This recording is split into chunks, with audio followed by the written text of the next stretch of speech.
I wonder if the mic can pick that up. It's like, who's beating off on the game right now? I love hitting record at the right moment. It wasn't actually on! I wonder if the mic can pick that up. Oh, it's on. Alright. Welcome back. We are past the dice. And we'll be playing another Dagger Heart adventure. It's been a hot minute. Especially for some of these players that are with us today, but they are long-standing and very appreciated to join us in this little micro-adventure. Without further ado, welcome to the short but mythical adventure of In the Continent, Xania. Let me set the stage for everyone. You are all from this floating continent where both science and magic rose up around the same time. They grew hand in hand. They pushed each other further than anything's ever been from the continents down below. People from Xenia don't deal with the politics of Avalor, the starvation of Illidan, and the creatures of Exilia. No. They are almost in their own bubble in this world that we've slowly created over many years. Xenia is a place that few are even aware of, this floating continent. Usually hidden in the clouds, where airships, sky pirates, multiple isles interconnecting have existed for such a very long time. Ancient by some standards. We start our adventure out in the capital Tillmore. There's a halfling making his way back into the town that he grew up in. Bobby, go ahead and give a description of your character. Yeah, Bobby, just a simple bard. Doesn't like to spend his money on flashy clothes and wearing like a little flannel with a vest, and he's got some pants that you can tell he's hand patched himself, and it's kind of like a rough basic bard. Yeah. Brown curly hair, if I recall. A little bit of a beard. Kind of looks like he hasn't been washed. Like he hasn't bathed in a little bit, but in like a good way. It's a little grungy. Yeah. Especially with the plaid. And Bobby, so you've come back into town, and it's been a hot minute since you've been back. From what we had in our little mini, like, one shot, you had returned because you remember seeing during one of your concerts a family, and you kind of were beginning feeling like you needed to settle down. You do have war roots, though. You've been through one of the catalyst wars that has happened in Xenia. It was a brief 3 or 4 years prior to you going out on the road. But that war, you saw too much blood for one man. You come back into town with your troupe. It was, what was your band name again? The Family Sticky. The Family Sticky, little family gland. You're accompanied by your brother Stewie, your sister Eleanor, and of course, your father Carl, or Mr. Sticky. Is it Stewie or Steve? Stu. Yeah. Oh, it's Stu. I'm so sorry. My handwriting's horrible. Steve. It's Steve. Steve, yes. Steve Sticky. Steve. This is why we write things down. That's it. I wrote it down, but bad handwriting. So you're making your way into town, and you're greeted with these marble castle fortress-like structures that in each corner of this town there are pools of mana spurting out of them. You know these as the reactors here. This is one of the main sources of power that kind of keeps this island afloat. Part of the mana stream is something that you're very familiar with. Although you didn't really quite get distinctly involved. You were mainly during the war on the more of the mechanical side of Tillmore's growth. You fought. You bled. All in the name of the King of Tillmore. So this is a weird sentimental moment for you to return back to. But after 6 months of caravanning around, singing your tunes, creating a following, you thought it was that time to maybe settle down back at home. When coming into town, you end up making your way towards where you're going to have your venue. And that venue was the Leaky Drip, or commonly known from your friends growing up, Drippy, or the Drip. The Drippy. The Drippy. Inside, as you hop off and your family ends up getting all situated, checking in with the guard, offering a signature and autograph here and there, trying to keep everything down low.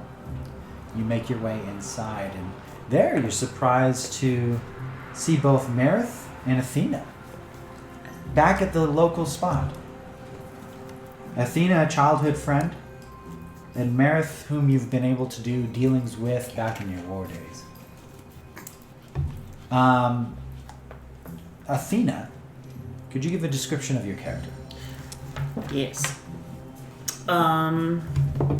She is of a younger adult age and appearance. So I feel like for her she's somewhere between 24 and 28. Okay. She has olive-ish skin and very calm red orangish hair, kind of like embers, which is a recent change because her hair used to be black.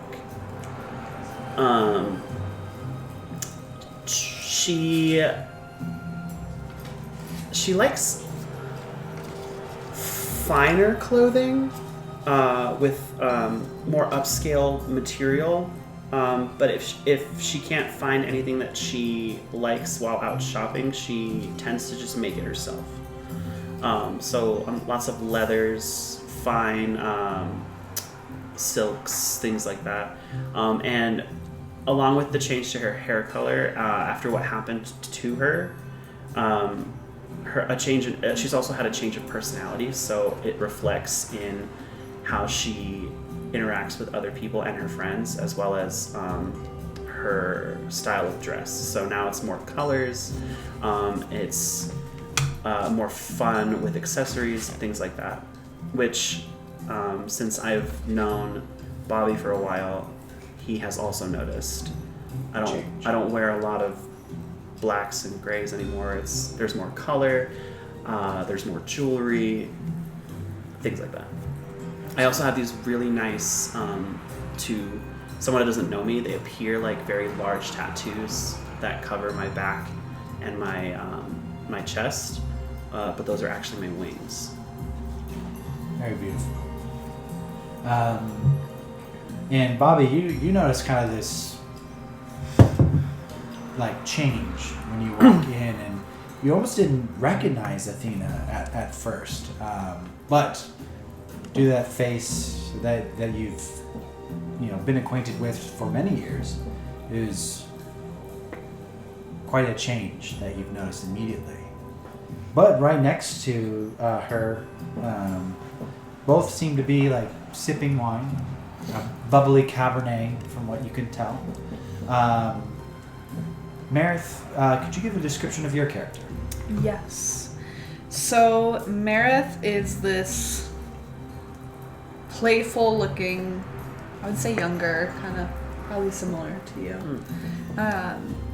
She has very neutral colors. Like she has brown shorts, a black top, but she's adorned with these golden trinkets like pocket watch and gears and things like that because she is the equivalent of an artificer. But she's also a sorcerer because she delves in both the magic side of this world and the mechanical side of this world. Hi, dog. She has kind of like blonde, sandy, shorter but messy hair, little like goggles on the top of her head, and then what appear to almost be like cat ears, but they are like very mechanical looking and not natural, but at least they don't look to be, at least. But yeah, she's a fun vibe about her. And Bobby, this was a kind of a shock to see Meredith as well. Just because even the last time that you were in town, it's been a while. It's been quite some time, and memories flood back to moments where Meredith and yourself, like not during war times, but pre-war times, were really good, like childhood friends. In fact, she had a tendency of keeping you out of trouble.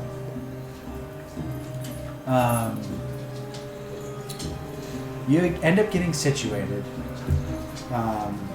greeting to like the innkeeper. Your family ends up going straight up to their rooms, and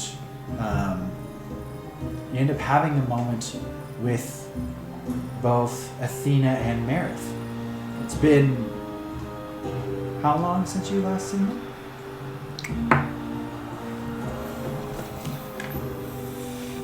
4 years. Sure. Sure. Yeah. 4 years.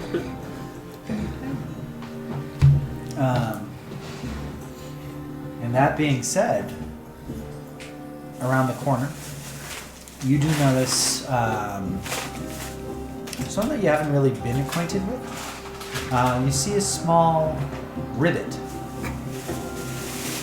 with a notebook, just etching, sketching, taking notes.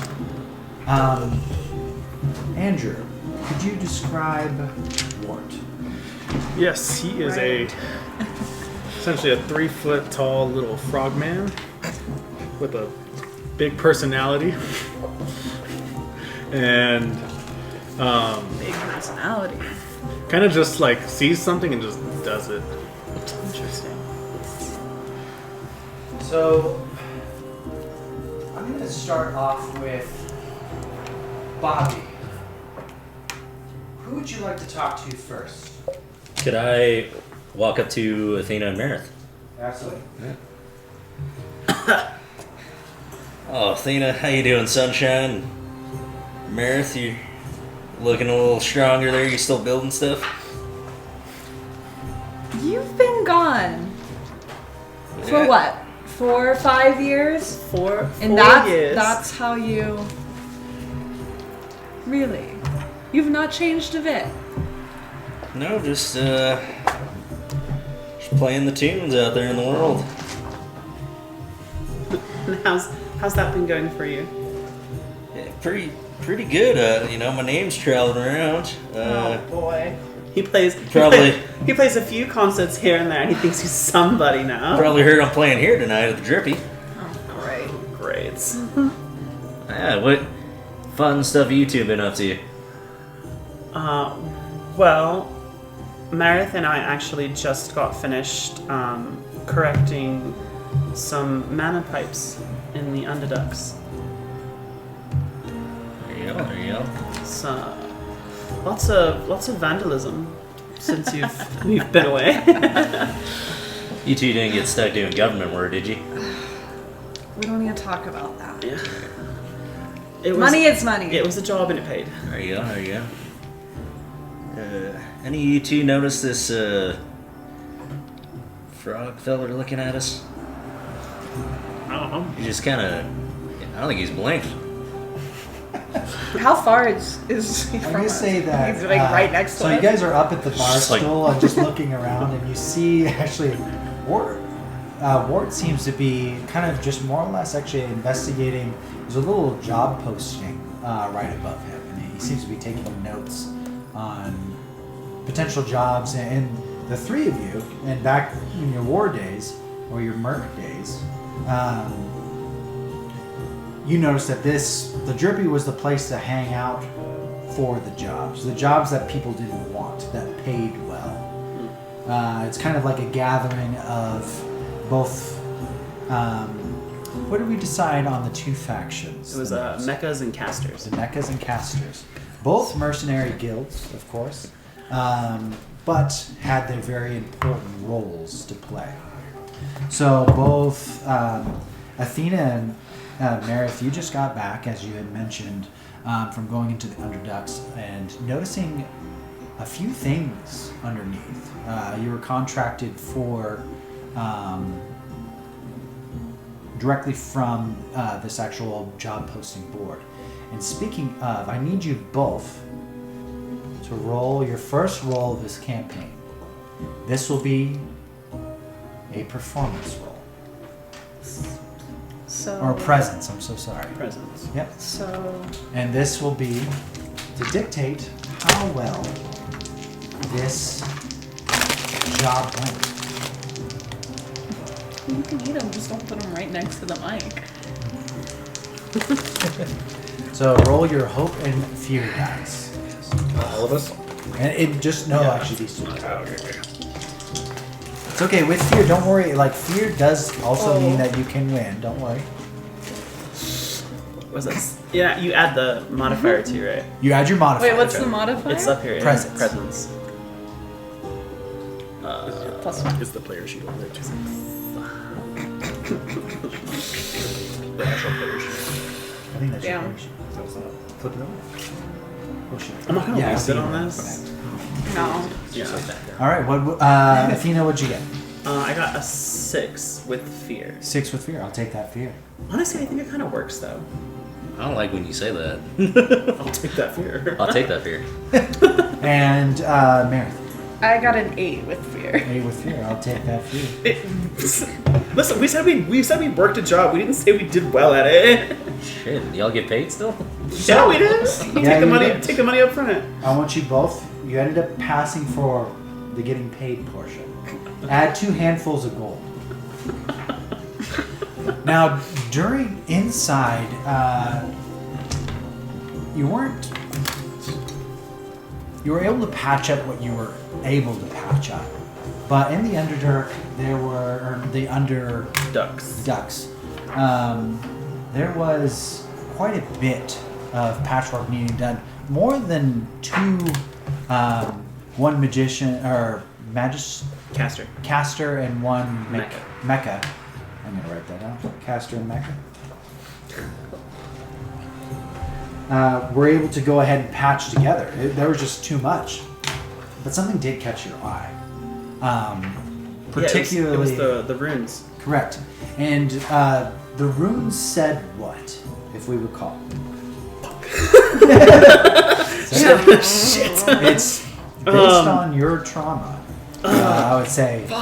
No, we were Meredith. talking about the synthezoid people. Yeah. Wait, The can synths. I roll? Synths. I have advantage on rolls that involve history. Can I do that? If you're trying to recollect, yeah, go for it. Unless you remember right now. I don't. Or Do you remember? Athena, do you It remember? was something like what's unnatural must be undone or something like that. Something along those lines. Yeah. I'll let you roll for Which for, one? So you're gonna go ahead and roll history, I believe. I think that is the new term. I could be wrong. Knowledge? Knowledge. Thank you. I had my little cheat sheet and I did. It's still the same 2d12. Yep. So you do your hope and fear dice. You need, with advantage, you rolled the square. Oh, I need a square. Give me a square. Oh, that's helpful. So what we get with... And then don't forget to So, 12, 15, 16, 17 with hope. 17 with hope? Yeah. Go ahead and take a hope. So you'll mark. You might need a pencil though. Or you take it away. No, you get a hope. Oh, Oh yeah. Your hope is a currency they can use, so you should have 2. Yeah. so I have 3 now. I had Because 2. we had one when we started, Oh, okay. and then Yeah, John yes. gave us the other one. Yeah, you have 3. Which, Wart, just as a heads up, you do have 2 hope. So you got with what was it? The total? I'm with, sorry. 17 with hope. Okay. So you recollect, this is part of one of the reasons why you're not too entirely comfortable with crowds. But when you were younger, you remember a time where you ended up weren't directly involved in the debate of like whether synths Yeah, should have that's right. rights and or should be treated as another being of intelligence or for a lack of a better term, human. Synths were made to be perfect, genetically modified individuals. There's a synthetic for every single race: Infernus, Ribbets, gnomes, everything under the sun. These individuals, once made, simply could not be forgotten. They acted as if they had souls, and some argued that they do. These synthetic beings that were created. Now, bear in mind that they could breed just like anyone else. They're not incapable of that. However, the first that were made were made. Yeah. There's this huge debate, this huge, debate at Tillmore Castle, where the king himself noticed that the value as well as the personalities of these people that were undeniable. However, this is a place of democracy, a place of science, a place of magic, and a place of logic. These synths were the debacle of this era. Yeah. Whether or not that they should be considered human, quote unquote human on that. So you reference this moment to that of this chaotic moment where these crowds were overwhelming you growing up and shoving you to the side, and you couldn't breathe and you couldn't suffocate. Like, it was a bit too much during that moment, but you related it back when you saw those words that rang through your very core at one of the more traumatizing moments of your life. Being so small and just not understanding what the difference was between that person and this person. Yeah.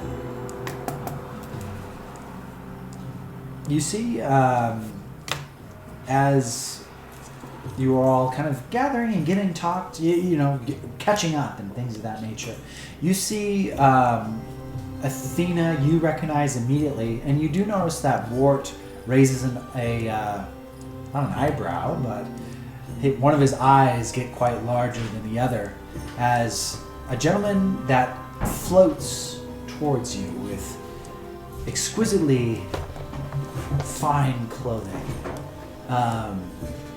blue hair, sharp ears, and blue eyes.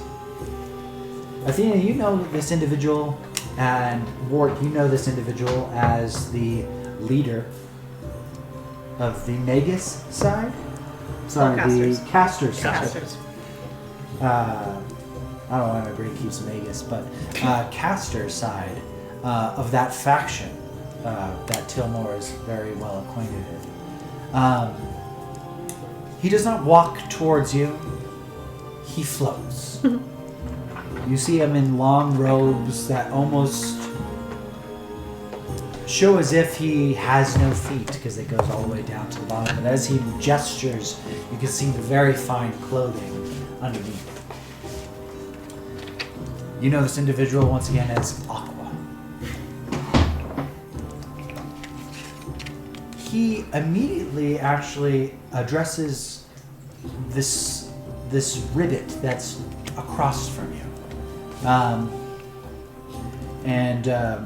Wart, you immediately recognize this as your guild leader. Oh, hello, Wart. How are you doing today? It's good to see you. Mr. Aqua, good. How are you? Oh, I'm doing so very well. So very well. Have you been keeping up with your studies? Always. Always. Good. It's so good to see you. It looks like you're looking at the job board, yeah? Yeah. Oh, yeah. It's good. Anything that raises an eyebrow. Did I notice anything interesting that kind of suits? What do you see? I know, it's been a hot minute. Yes. I'm trying to think. What pops up in your brain? I think Wart would probably look at utility jobs, like something that has magic could be used to make someone's life easier for whatever. Yeah. Oh, I see that you are looking at, actually, I want to say Taliesin had put that out. These crazy mana flow recently. I cannot believe just how many outbursts there have been. And that one right there is going to one of the Synths residents, right where there is a leak of mana. Be careful when you're going there. Speaking of, Athena dear. Yes, okay. To see this place so, it is, and you can tell that he seems a little flustered, but he definitely makes an appearance here every now and then because he does post jobs. How did the ductwork go down below? We did what we could. It was a lot of it was quite difficult. Yeah. Whoever inflicted the damage knew exactly how to do it and which parts to hit. And as an added measure, they casted runes. Okay. I'm not sure if it was meant to throw us off into maybe believing that it was just caster vandalism. The spells they conjured were pretty powerful. So that is good to know. I noticed that there was another name on the list that ended up accepting the job itself. Is this the Meredith? Oh, it's very nice to meet you. And you, Aqua. Well, I hope that we can have more machinery or more mechas involved in these cases. She's all right, I guess. Have you met Wart before? A frogman. And Aqua ends up turning to the side, and you see as he floats, it's as if he just pivots. And she raises out his cloak, and standing right behind them is Wart. Could you describe your character? Or did I already make you? Yeah, I did. I don't know why I said that. I'm sorry. That's good. Oh my god. But you see this Again. green-skinned Ribbet with a big, kind of backpack and a notepad with a large feather coming out of it as he's scribing some of the jobs. Have you met Wart before? Just looking at him. My tongue goes to my eye just to wipe it. No. Aqua, I know he's of our kin, but I don't think we ran in the same circles. Oh, that's okay. He's a very accomplished mage. The next time you were talking about different arcana, I would very much recommend the little frogman. He's very good at what he does. And I did hear that there was going to be a performance tonight here with a war hero. Is it the Stickies? Is this Bobby here that I am speaking to? Pleasure me, Bobby Sticky, He of the family Sticky. raises his hand out, and when you touch his hand, it is probably the softest hand you've ever felt. It's almost a little unnerving of how delicate that felt. Does one of these. One of those. Use a lot of lotion there, do you? It is. Well, I just got back from Illidan, and it was a horrible place. Ugh, why would you go down there? There is conflict between the King of Avalor, the Queen of Illidan. You know the politics. I have been down there for a number of years, and I am sick of it. I will never return. Unless a dear friend of mine asks me. But other than that, I could... It's such a disgusting place. I mean, I totally agree. The only good thing to come out of that place, and just grab my wine glass, is this wine here. Oh yeah, from Avalor. It's Cat's Cabernet. We sell so much of it. It's so good. Aside from that, it's a shithole. Yeah, it's horrible. But I am ready for music. I'm ready for entertainment. And Bobby, I've heard that you are one of the best. Best and only. Best and only, the Stickies. How's your father? You know, he's getting there in age, but he's still kicking. Still kicking? That's good. That's good. I wanted to actually come here in person to invite you to a royal gathering, if you will. There will be, of course, you will be paid handsomely.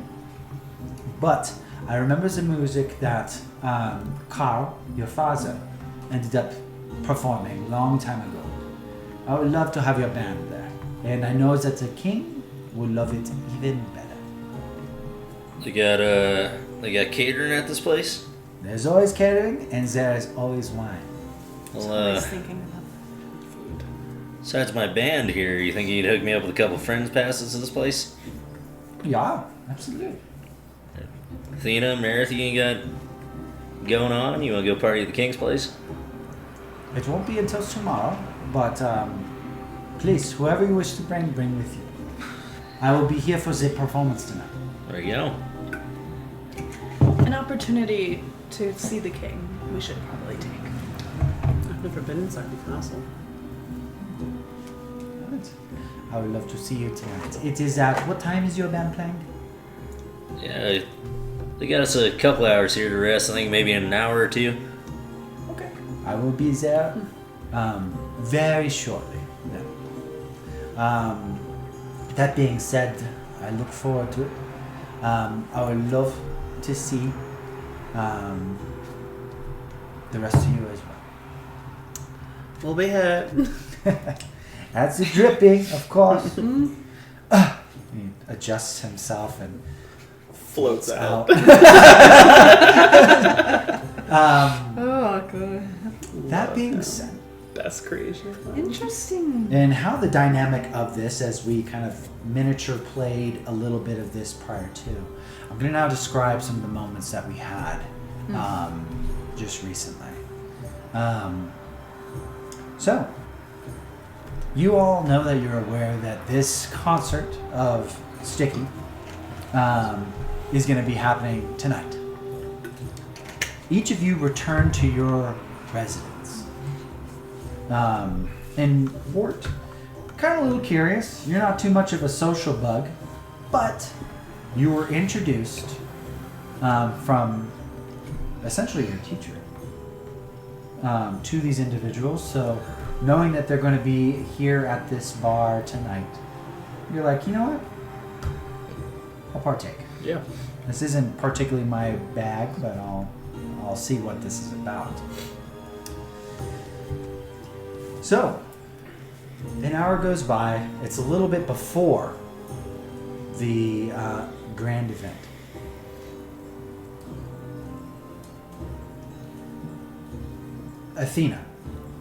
as soon as you get home to your loft, go ahead and give a description of it, if you would be so kind. So I live in, like a single person loft. It's inside caster territory. And it's the third story of a magic shop that is run by an individual named Mallory Sickle. She was an old friend of my mother's, and she took me in after what happened to me. It's a really nice single person apartment, decorated with like a bunch of different stuff it's like a mixture of stuff from like who I was before and then who I am now. So there's lots of plants and like soft toned lights, but there's also like eclectic like fuzzy rugs here and there, some quirky furniture, some pictures or portraits of like my favorite places. My friends, Bobby and I have a photo up there with his whole family. And that's pretty much it. Yeah. And you take a gander. You open up your windows to like your balcony. You notice out in the distance the marble lining that kind of surrounds the town, and you're noticing the plumes of mana that are kind of coming out of these reactors that kind of surround the town itself. And you can't help but think back to the moment of underneath that job, those words that were etched, not spray painted, but like carved into the pipes about synths. You turn around and there's, what do you see in your apartment on your couch? Remember you had written it down, but it was, should be in your inventory in your actual character sheet. I think you wrote it down. You all should have. Oh yeah. It's a silver locket. Silver locket, and you stare at that. You make sure to grab that before you head on to the concert. What significance did it have to you? It belonged to my mother, and like I always, every memory I think of my mom, I can always see her wearing it. But she never showed me what was inside, and when she passed, I only ever tried to open it once, and I couldn't. Gotcha. So it's been sealed shut. Fair enough. You get ready. What are you wearing tonight? Oh my god. I'm going to wear. I can see it in my head. It's like a false off the shoulder dress. So it's got straps, but there's a shoulder cutout, and there's some fabric and beads that kind of hang off on both sides, and it's this like really deep purplish, but it plays a trick with the light. So like when you look at it at one angle, it looks like a very deep lavender. From a different angle, it looks like sapphire. Oh, okay. Yeah. You're just trying to do that dress from back in the day where it's like gold and black. No, that was gold and black and blue and black. This is lavender and blue. Keep there up. You go. And it kind of has this like shifting color to it that makes you kind of play with the eyes, and it's a mid thigh dress, and it's got like beading, and at the very bottom it has fringe. It's free movement because I'm going to a concert. Yeah, you gotta be able to move around. And I've got some really. I'm wearing leggings under, or what are they called? Tights. Thigh highs? Tights. Oh. Like black tights, and then I have these really cute ankle booties that've got like silver and like studs on them. They're my going out shoes. Okay. So they're a little scuffed, little rough, But they've never done me wrong, and they're comfortable. Fair. And jewelry. Lots of jewelry. Lots of jewelry. As in your new My new persona. Exactly. Yeah, you are ready to go. Let's do actually Wart. You returned home. What does this look like to you? It's basically a tent. Oh, okay. Like a little hut tent. Little hut tent. Okay. And only furniture inside is basically a bed, a bookshelf, and a desk.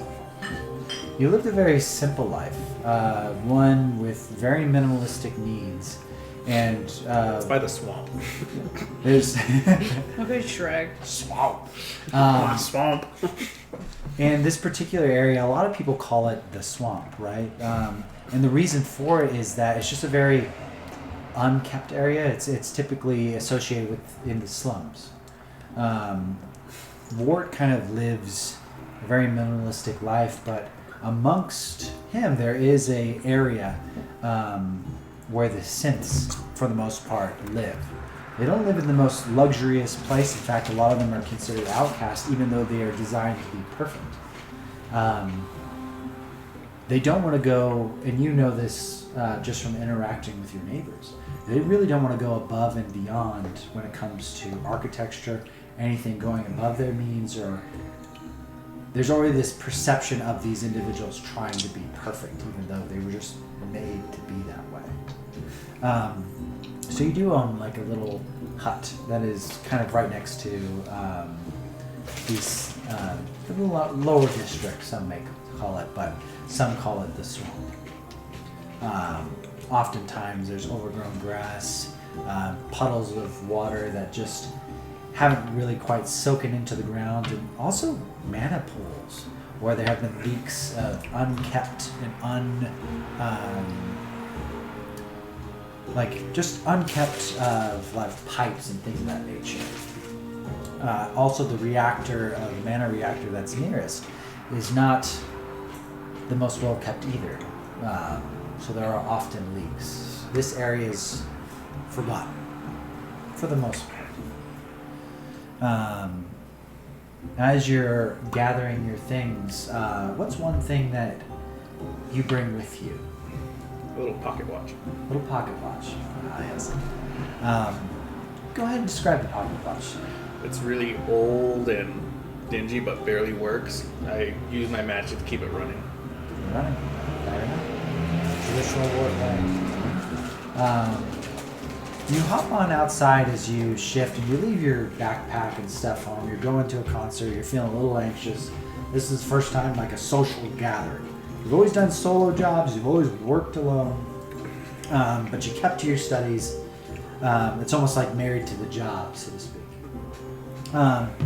You see your next door neighbor staring out at the night sky, and you take a look out and you see these plumes of clouds, and they are the ones that enter. I'm going to use the term atmosphere of Xania, or of Tillmore, the capital. Turn into the same hue as the mana that is coming out, which is a light green. So these clouds kind of shuffle on by, and you notice one go from gray and slowly turn into this deep green. And next to you, your neighbor Doran is there. And he's a synth that you've known for a number of years. This synthetic dwarf wearing...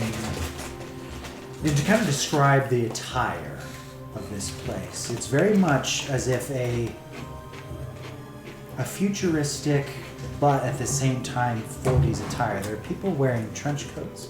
There's people that have almost, I don't want to say steampunk design, but if you were to merge the two eras, that is what everyone's wearing. Mm-hmm. So trench coats, very nice attire. In the slums, it's a little different. However, the one Doran that you've known for a long time, he's done himself pretty well. you kind of almost rent a little spot next to him. Nice. For very cheap. Very cheap. But this synth dwarf looks down at you, and he has a golden eye and a green eye. And as you look up at a familiar face, you see as if clocks, the irises themselves are moving in a clockwise position. He has a scruffy blonde beard, very like luscious hair, and he looks down at you and, "What you doing now, little Wart?" Going to a concert, Ribbet. "A concert? Well, that's abnormal for you." Aqua introduced me to some people, so I feel like I should go. "Yeah, I do recommend whatever the guild leader says, do. Well, make sure you have lots of fun tonight, lad. I don't know if I know how. Let me tell you. So, make sure you order the strongest and largest drink that you could. It'll last you all night. You'll save a penny. But due to your size, just keep sucking on that straw. You know? It's good advice. Thank you. Use a straw. Pace yourself. But if you need me, remember to call on the Linkcom. And Linkcoms are these earrings that for everyone that it lives in Tillmore has. It's this little pearl that is on the left ear. When pressing, it does pull up a menu, and you're able to make calls from people from your list. They are. Cell phone? It is a video call, so they do get to see your face. So you kind of what color is your link pearl? I'll probably have to say like a swampy green. A swampy green. Yeah. You don't really have an ear, but it is attached, kind of right where the orifice is. Okay. People probably think it's a wart. They might Could be. Could be. And they're not very noticeable. They're not very noticeable. It kind of looks like just not a gauge per se, but with a little bit of texture to it. So Wart, what are you wearing tonight? I don't have anything. I don't have anything. I just wear the same thing. Yeah, same thing. Little, Sounds about some, right. Like little, like lightly torn up, like purple robes that cover up, and a big wizard hat. Okay. Just making your way downtown. Making my way downtown. And Meredith, you return home to the gears and grease of your little Gears mini and grease. workshop. Go ahead and give a description of your home. So Meredith lives in a studio kind of apartment, and it's above a trinket shop. That's where she gets all her trinkets. And it's pretty small and minimalistic. Very, at first glance, very clean, neutral colors. She's pretty simple, but then in the corner is a desk, and it's messy beyond what you can imagine, with gears and things that she's working on. Yeah. What is one thing that you decide to bring with you? I think you wrote it down in our little mini session. Yes. If I remember correctly, it was my goggles that sit on my head. Oh, okay. Yeah. I think. Well, because I also have, my trinket, my personal trinket. But I think we did two different ones. Correct. Yeah. And what did those goggles mean to you? I'm gonna write this down. And this is a lot of with dagger hard. It's almost thinking on the fly. Whatever Yeah. pops up in your head first and foremost.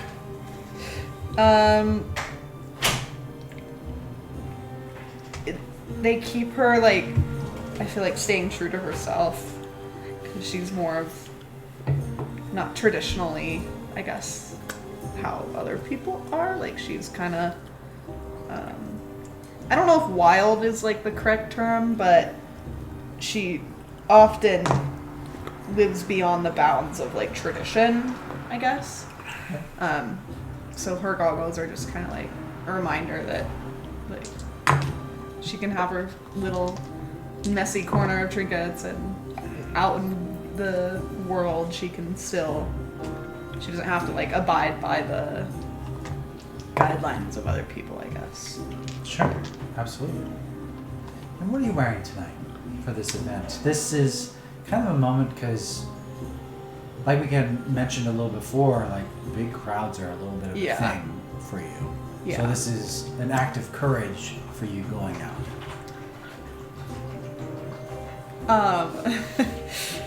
Meredith doesn't tend to dress up, like she doesn't tend to be fancy per se.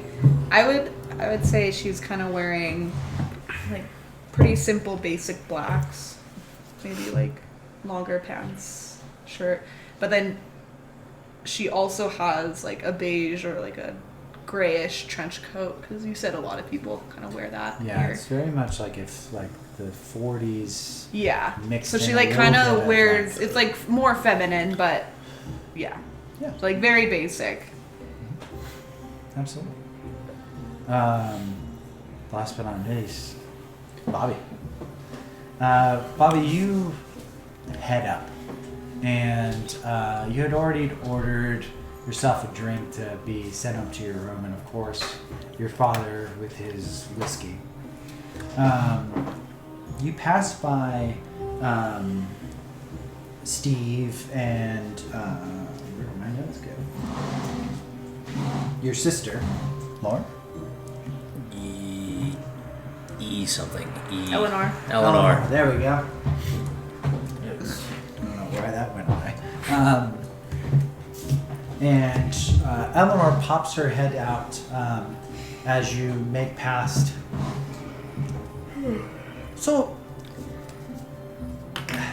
kin of mine, why here, of all places, did you decide for us to stay?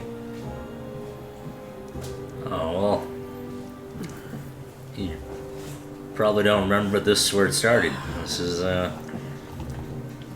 first place that ever actually paid me to play a gig. Really? So, That's so cool! yeah. You can see her eyes kind of flash up as they always do right before a concert.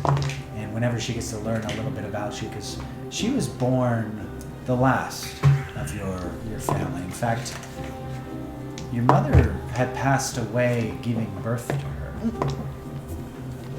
Is that why you hate her?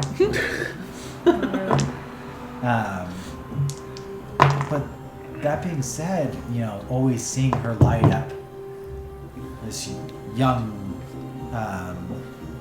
halfling, just with beaming eyes, curly brown hair, staring at you, and she's always served. What instrument? She plays the violin. There we go. A little more delicate and sweeter tune. Mm-hmm. Kind of the melody that brings it to it. Yeah, absolutely. It's just the harp band. Some Just may like say. your dead mother.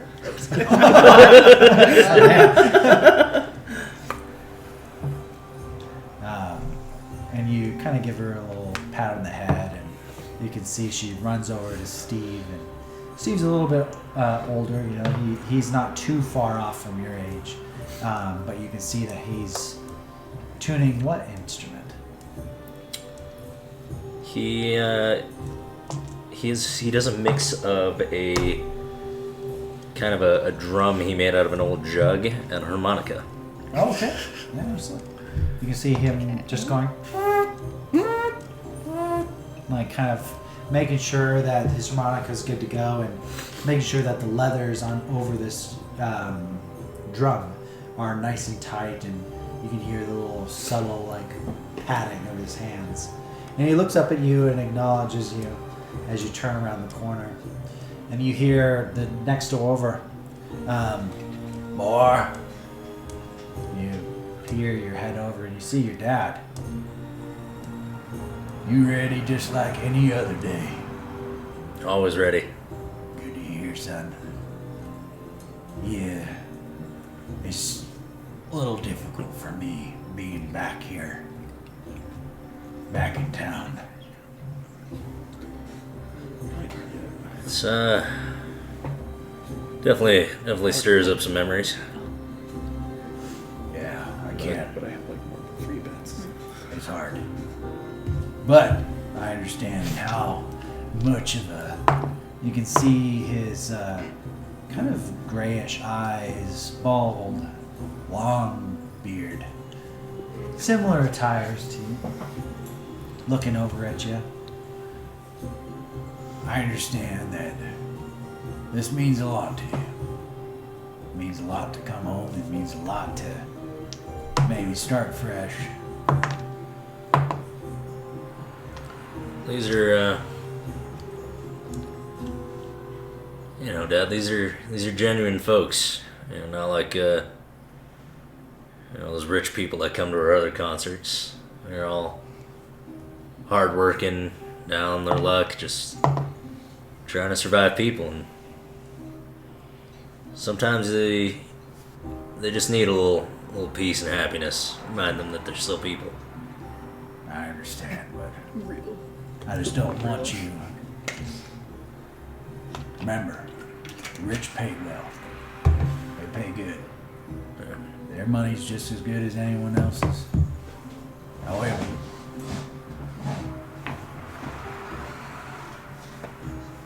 just don't want you to have another one of those accidents again. Alright? Yeah, they come and go, but the show goes on, right? It does go on, but last time I was worried that you wouldn't be able to get back out of your flashback from the war.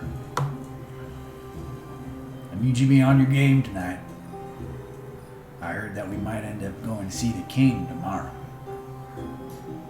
Yeah, they apparently they like us up there on the throne, so see what we can do for them. All the more important that tonight goes well. Don't forget, bring your brother. Make sure that you're able to go ahead and get a few jobs him set up with the mechas, since he hasn't enlisted. About time that he gets a real job. Bless him. Bless him. Family business is good, but since we're here in town, it's time to go ahead and put those clockworks to work.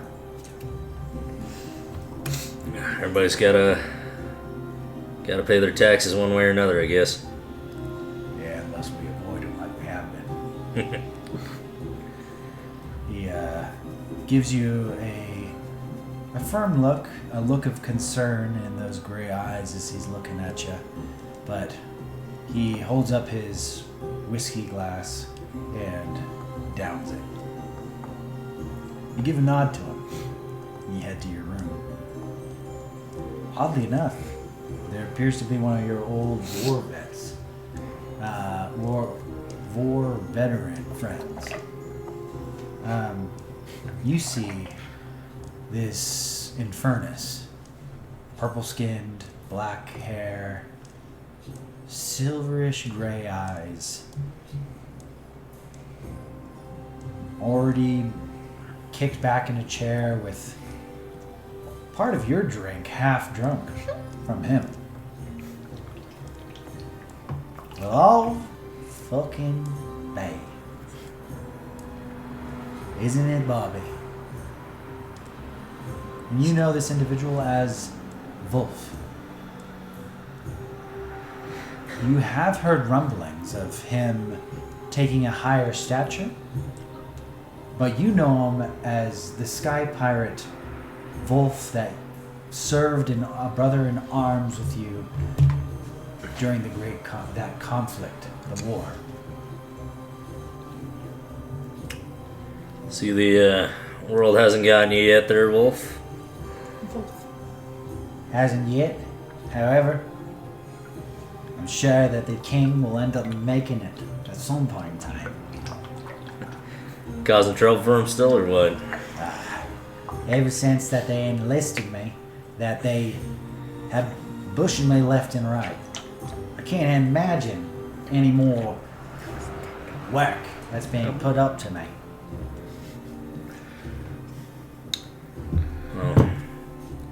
see he like sits up and takes another swig and kind of pushes the bottle into your chest.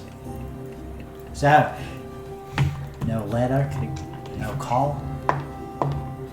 You just show up and you don't even say hey. Let me know that you're at least coming. Still fighting my own demons, figuring it out.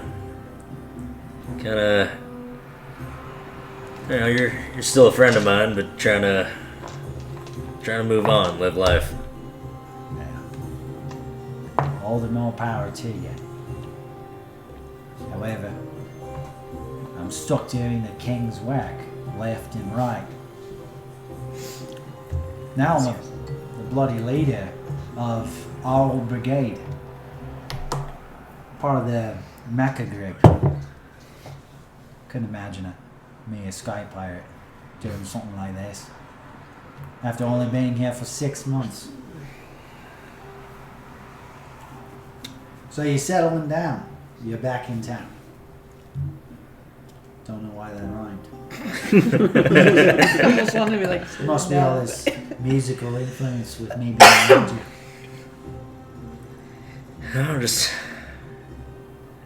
I don't know, something about being out there, you just get tired.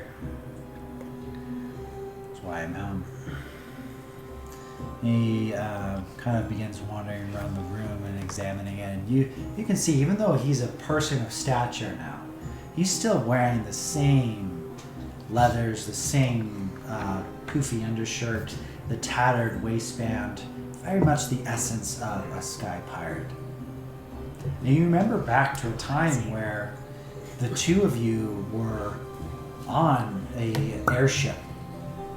And you remember immediately being sucked out of your body and seeing this moment as if you're reliving it. Floating in the clouds, shots, cannon fire being shot out to other opposing enemies that were on the field. A moment where the two of you ended up hopping off your actual ship, jumping down vertically onto another and slaughtering another brigade that was on the other side. You remember seeing a young orc teen that probably didn't even know how to tie a sail, but just because he was on the other side, he was the one that had to die. And you were sucked back into your body. And you see him kind of like staring at you. You're on, mate. He kind of gives you a little tap on your cheek.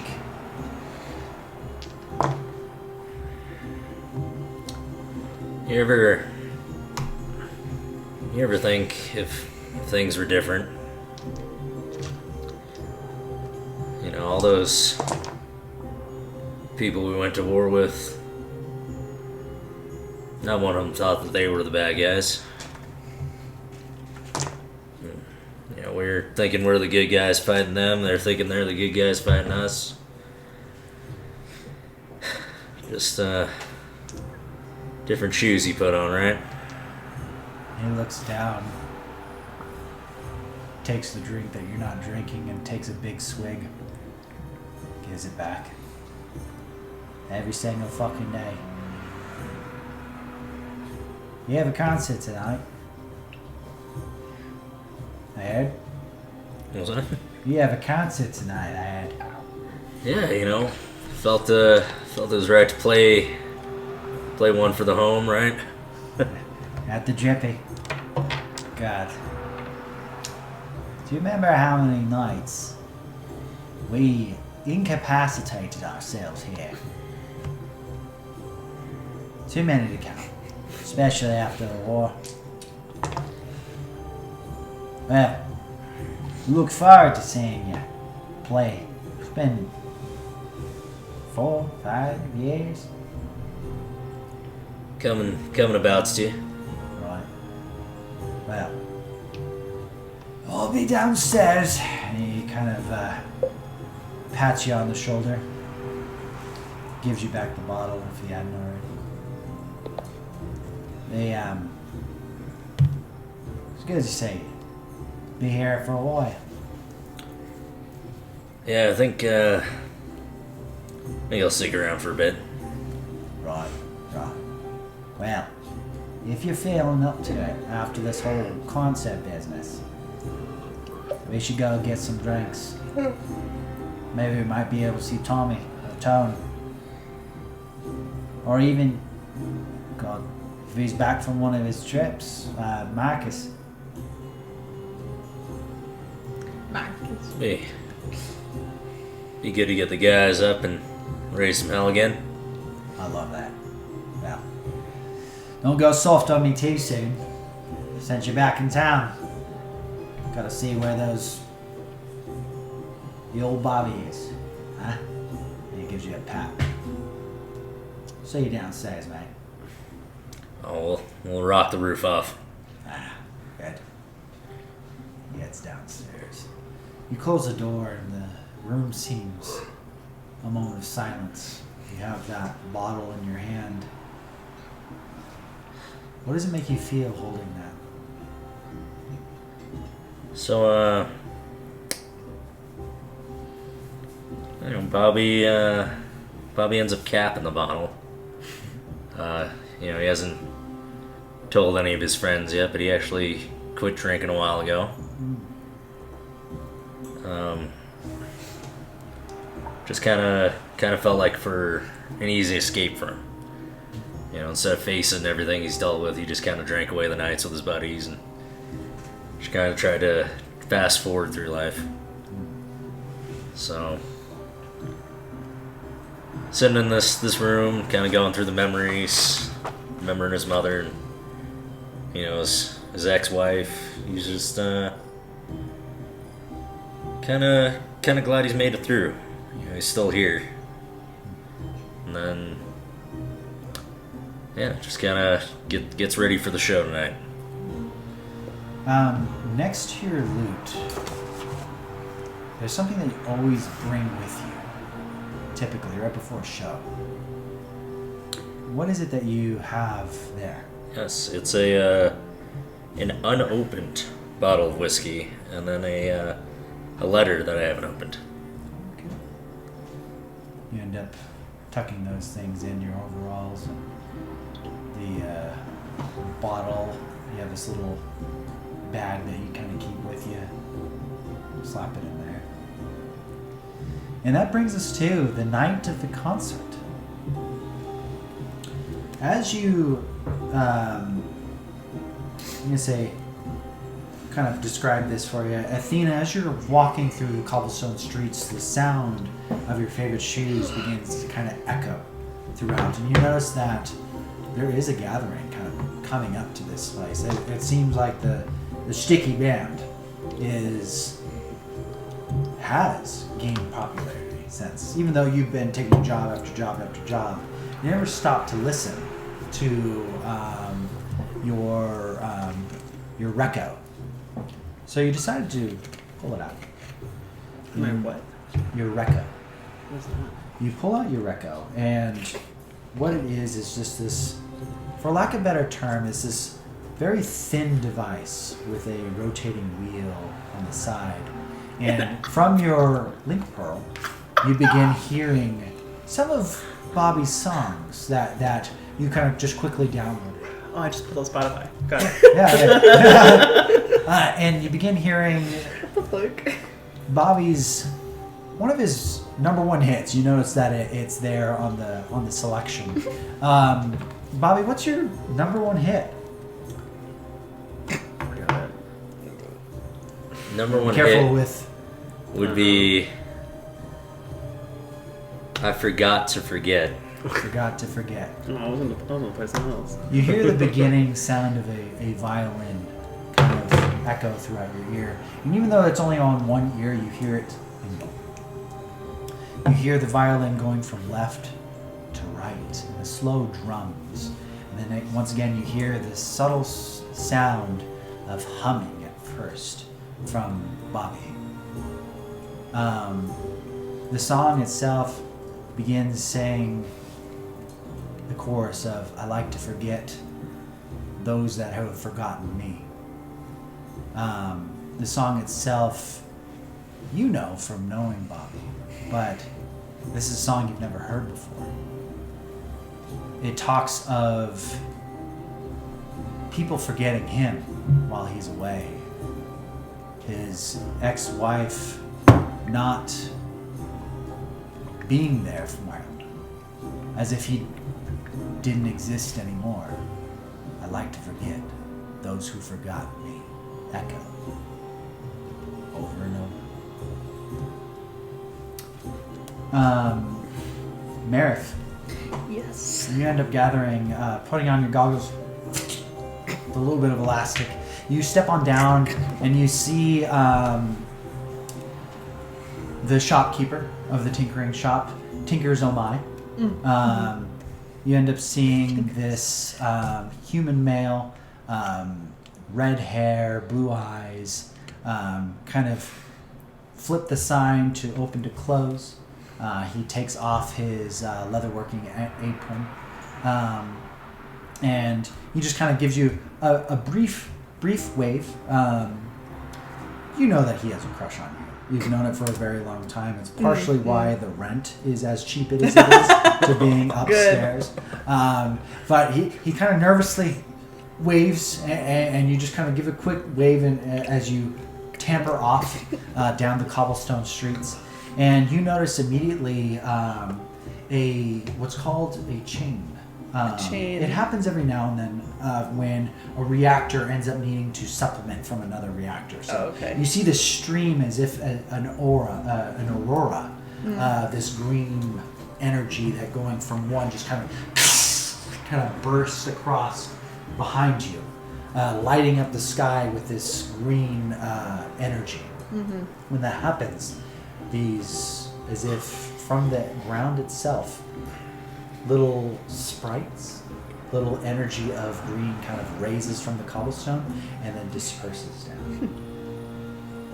Wart, you pass by and you wave goodbye to your neighbor. And you notice right behind you, when that blast kind of goes right behind and hits the other reactor, there's a little bit of an earthquake behind you because of the unmaintenanced portion of this reactor.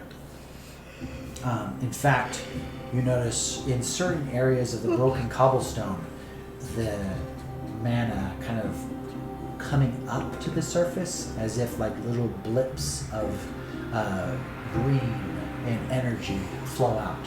Another reason why it's getting the name of the swamp. Bobby. Yes. You step down and you already begin hearing the crowd of the tavern. Let's see if I can get that going. There's a little bit of a jingle kind of going up as your family begins tuning their instruments and things of that nature. But the crowd itself is very lively, very energetic. You notice that the bartender, whom you've known pretty much all your life, this very worn down orc, bald, green eyes, grave skin, tusks. He looks over at you and gives you just like a friendly wave of like, you're back, let's go, kind of thing. And you notice that as you're going through, there are some of the security, some of the guards that are opening up the path to be able to get you to the stage. Now, this is a very tight and constrained area. You can probably fit maybe 60 people here. So it's not like a venue for where you had recently played where there's a crowd that goes out. This is a nice, contempt place, modest in nature, and that's how you kind of want it. But you do notice that there's people trying to get in, there's people outside kind of crowding around. But some of the guards, the one that ended up checking you and your family in, ends up kind of like pushing your head down and bringing you over to the stage. As your family kind of gets together and they all kind of are tuning, you see your dad over there on a second lute. You pull out your own lute, your brother has his drum, and then you have of course, your younger sister in the corner with her violin. You see this crowd looking up at you. You see mixed faces all over. But one thing that you do notice is that there is no synths here. Which kind of is a little shocking to you, because part of the war that you fought towards was for their freedom, their ability to vote, their ability to do, after debating, there was a large fracture of people that wanted this, didn't want this. So you don't see any of those individuals there, which is a little... How does that make you feel, knowing that you fought for their rights? Is it kind of like only in this town, or is it like every venue I've been to, I've noticed that No, there's you've less seen a and good less mix. synths? I would Okay. say that you've seen a mix, but this is kind of odd for you. I'd say a little alarming. You know, this is kind of the hometown. I don't want it to be, you know, what I fought for. You know. Yeah. Fair enough. Feel that way. Now, you step on up, and the crowd goes wild for a sec, and they all take a look at you, and you adjust your hat. The stage is yours. What do you say to your fans?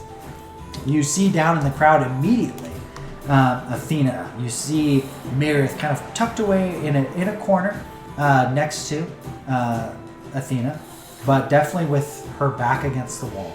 And you know this about her. Crowds are not too bad, but she wanted to be supportive of her friend. And you do also see the little Ribbet that was present with a giant mug of something on top of the bar, kicking his feet out, looking out like the best seat in the house, and they argue. The stage is yours. What do you say to your fans?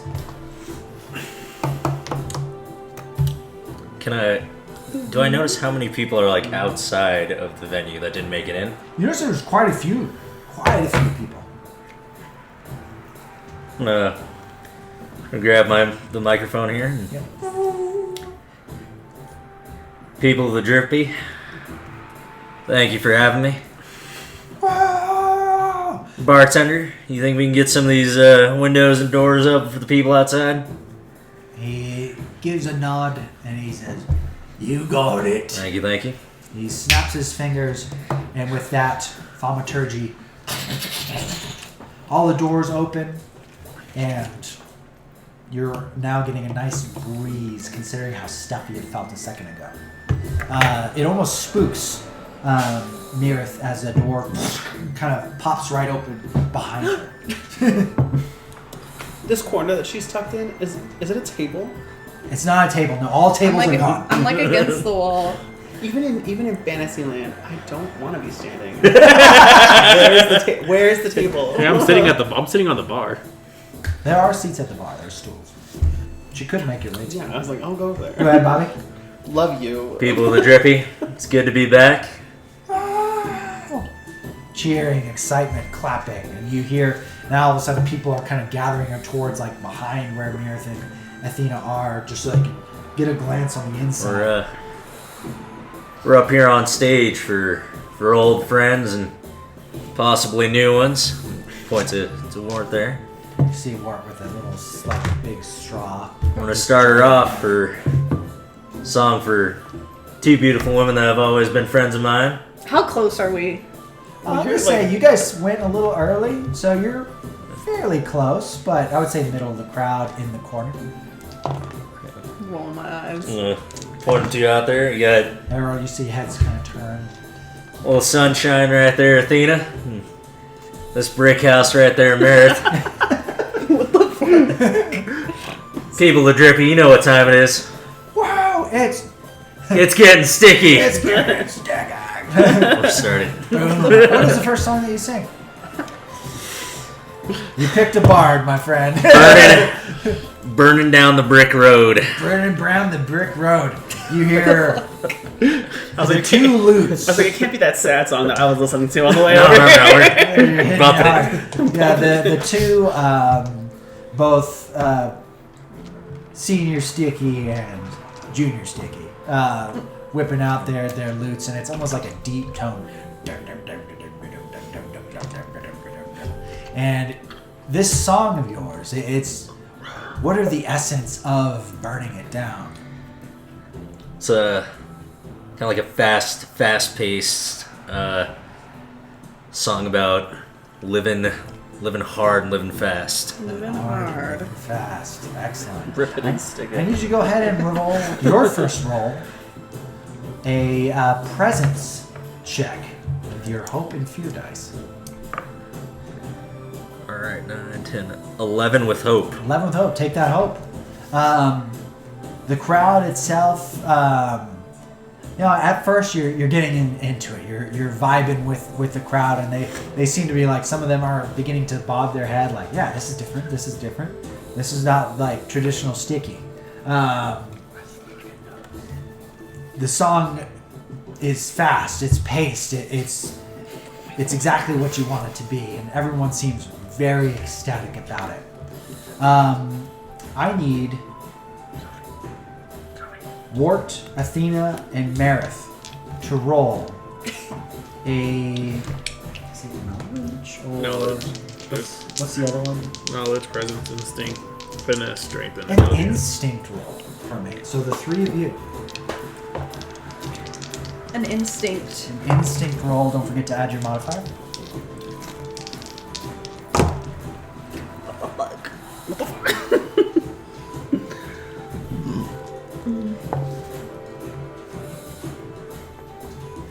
With hope. 10 with hope. Take that hope. 21 with hope. 21 with hope. Take that hope. Oh, and we fill that in. Yep, you fill that in. 9 with hope. What if 9 we're with like hope. so Take that hope. full of hope? So Start using it. full of, oh my god. Yeah, you can start using it. That's not a one that you want to do. Give me this. Or these. Oh, Bobby, what are you thinking? For my next song, since I have all these people with us, Yeah. could I use my bard ability and make it the song that gives people within close range of hope? You may. What's this song that brings everyone hope? This is going to be Family, Friends, and Feral Thoughts. Family, friends, and feral thoughts.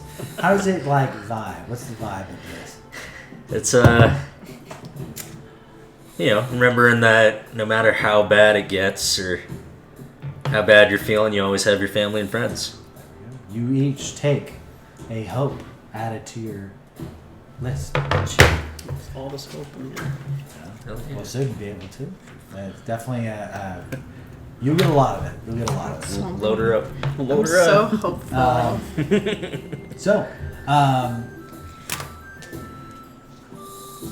With this song kind of going, the crowd notices that Bobby ends up dropping down a few octaves to bring it down to a little bit more of a sensual level. Ew.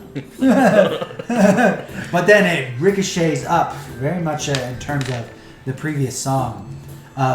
Wart, you notice with that roll, probably akin to why you've lived your life in books, you've lived your life in the arcane.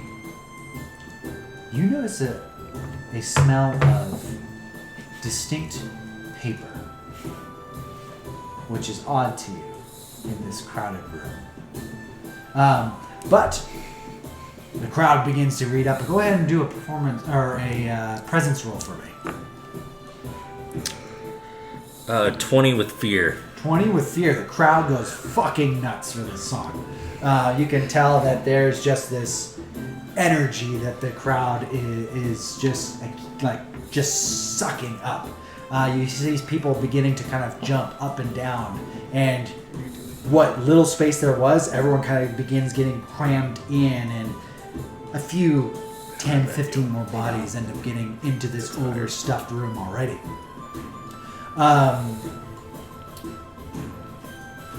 I need, at this point in time, as this crowd begins getting lit up with just excitement and just this hopping around, this energy just feels electric to you. Bobby, due to where you are located, and Wart, due to you catching this scent, I need all of you to roll a agility check.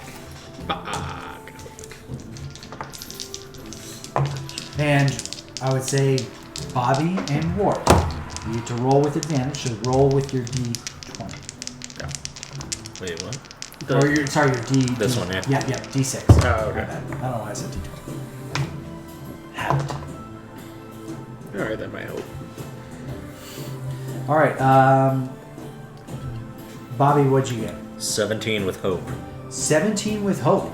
Okay, take that hope. Athena, You might be able to get big. 22 with hope. 22 with hope. Add that hope. I got a 19 with fear. 19 with fear. I'll take the fear. So when I do something with fear, do I have to take it away? No. No. Okay. Not at all. It's a currency that I use. Okay.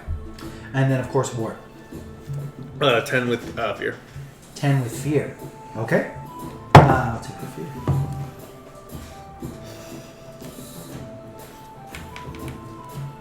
As the crowd begins to kind of hop up and down, just utterly excited, everyone is just going nuts over this. All of a sudden, let's see if I got this right.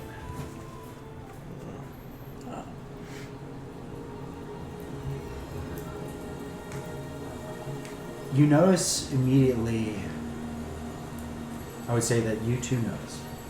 Actually, you had 10, right? Yeah. Okay. You had 22, 19 with fear. So the three of you notice. Even though Wart, you kind of had a little you're like, what's that? The smell. You begin seeing as the crowd is jumping up and down to this music. Mana sprites begin kind of raising up from the ground itself, and the room kind of glows green just for a sec, and then all of a sudden the ground cracks from underneath you, and you see this mana burst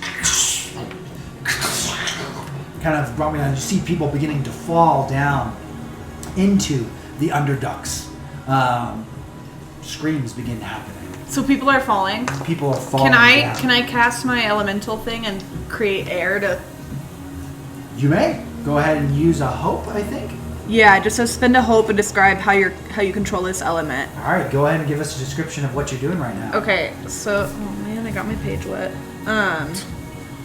So as Meredith sees these people falling, she immediately, because her element is air, Yeah. so she immediately creates a burst of air to come up from this hole that's been created and kind of try and lift these people back up. I don't know how much to the extent that I can control it, like if I can try and get them to not be above the hole, or if it's just holding them up, you know what I mean? And do a presence roll for me.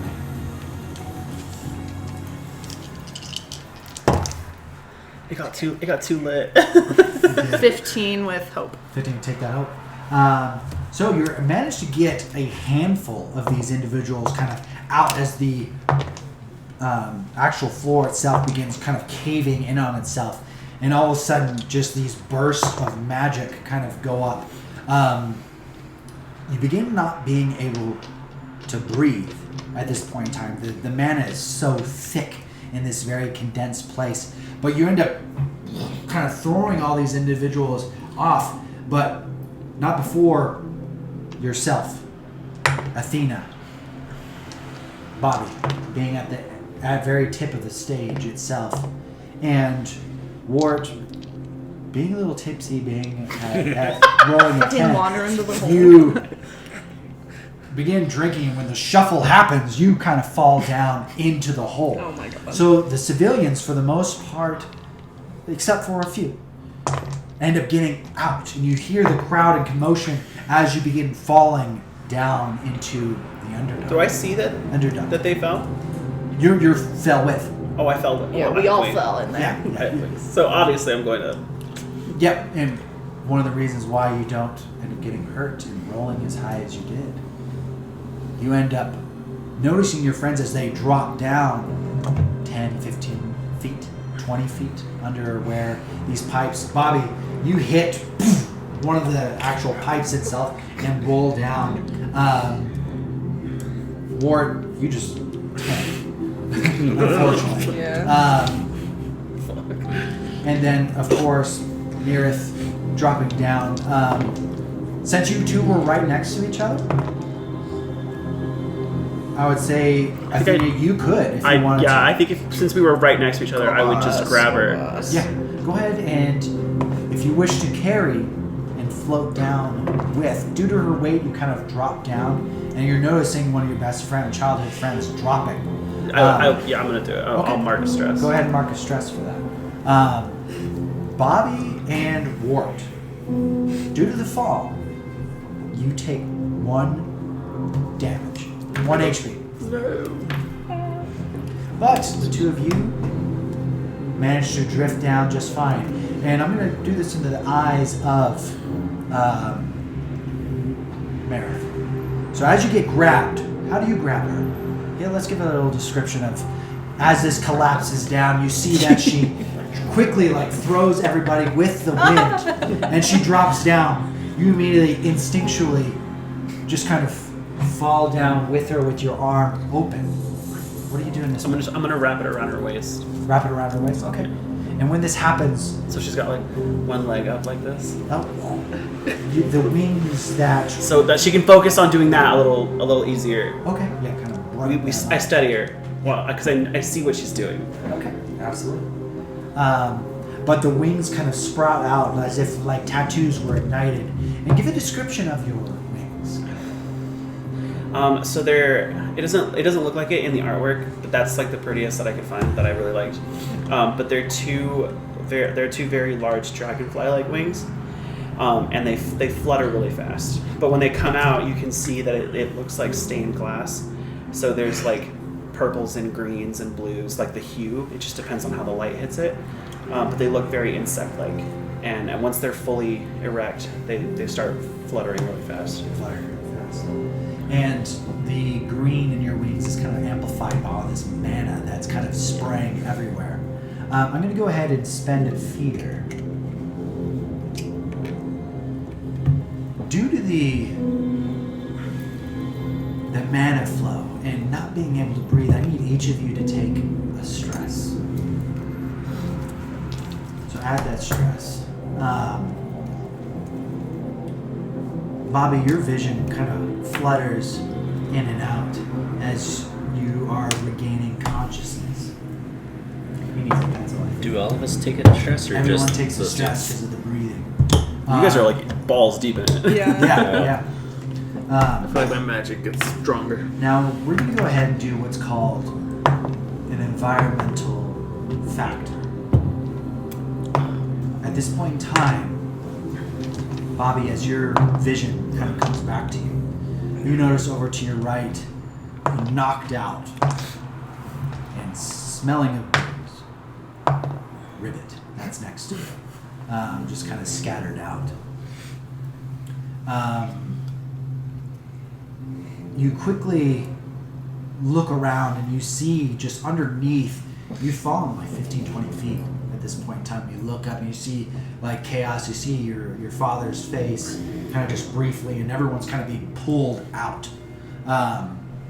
You see next to you a nobleman that's kind of rubbing his forehead. And you also see Wolf there along with in the crowd.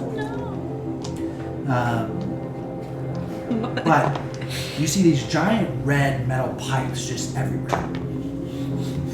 And you notice just these kind of just spraying out this mana energy, almost in a vapor form. You feel cold when this touches you. as you kind of pull yourself up upon the stone that is there. You notice above you, floating down gracefully, Athena and Meredith. Touchland. I'm going to describe very easily for you guys. This environment is toxic. You can't be around mana for very long. You have 4 turns amongst you to either find a way out or find a way to be able to protect yourselves. You gather yourselves. Wart, you end up waking up. Not intoxicated anymore. You've sobered up real quick. What are the 4 of you doing? You just recently were here. Both we not were underneath this particular sector. So, do we have like a combined 4 turns? You have whoever wants to go is one of your turns. Fuck. It's like I could do something, but I don't know if it's worth it I'm just to gonna. gain info. Is like this mana, like kind of like a gas. It's in a gaseous form, almost like a vapor. It's thicker. It's hard to breathe. Can I use my my spell power push to push it all away?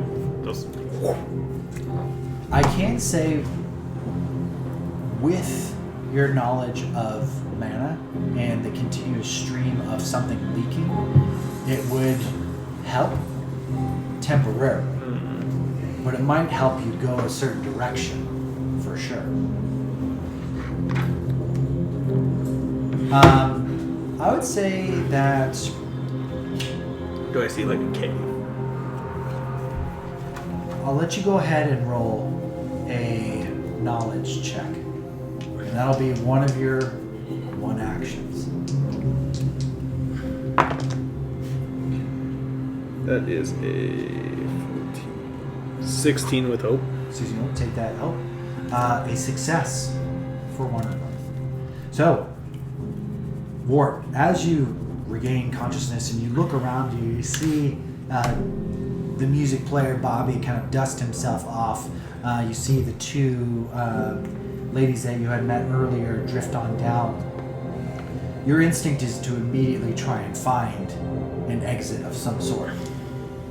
You notice down on the right-hand side, wrapping around, there is a single pathway going to your right, and then staring straight ahead, you see another path deep down.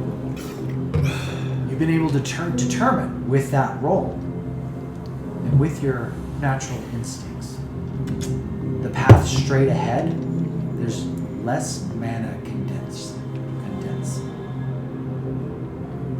How do you convey that to your team or your group, this individuals?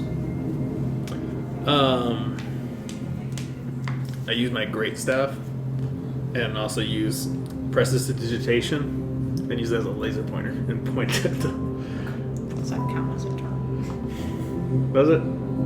No. Okay. This is how he is describing Okay. it to you all. He had passed 1 of 4. Gotcha. Could I It's all super cool because it's all through the vapor. You get to see it all. could I potentially do something to maybe give us an extra turn? Maybe. But first, Wart, what do you say to everybody as you point your laser stick? That way! Oh my god. You see Wart just take off. What the fuck? Everyone except for Wart. An extra turn? In terms of environmental. Right. No, it pertains. Okay. How would you try and give everyone an extra? Well, I have a pocket knife in my inventory. Okay. So I was going to suggest, because we've just been down here, the first thing that popped into my head was we're outfitted for the job that we're supposed to do. And since we're working in close proximity with mana, we would be given masks, special masks, in order to help us breathe while we're down there. We don't have them on us because it's government property, so we have to give it back. But I could instruct everybody to cut off fabric from their clothing and wrap it around their nose and their mouth. I would say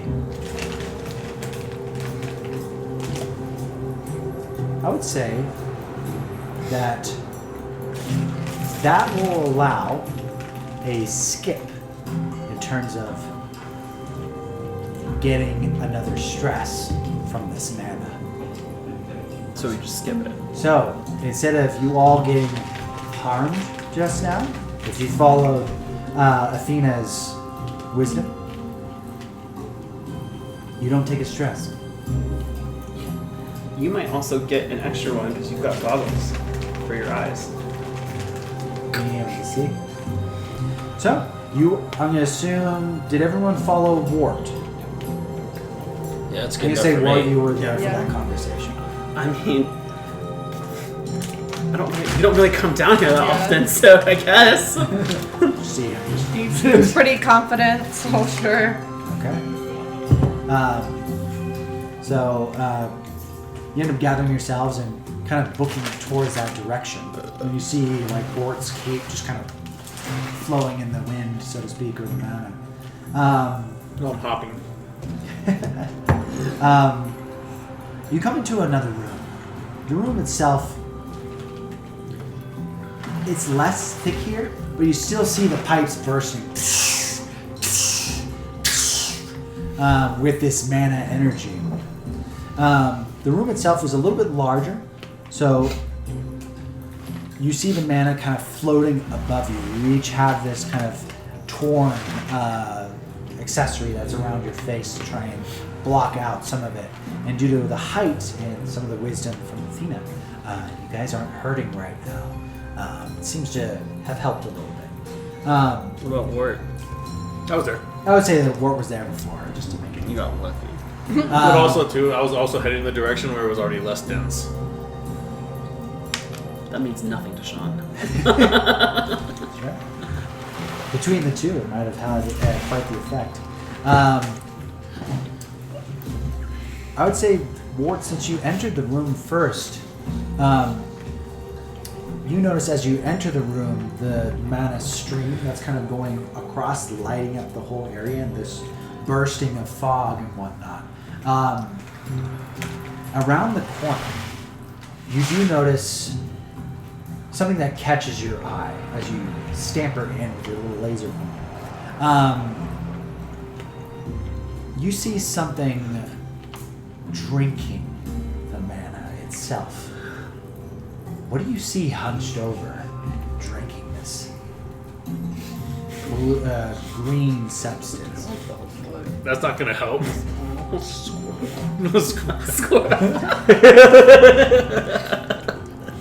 What pops up in your mind as this thing's hunched That's the first thing that popped in your head. The first thing that actually popped in my head was an ant. An ant? Yeah, because when they said small, I was thinking, You just thought ant? It must be pretty big now if you can see it.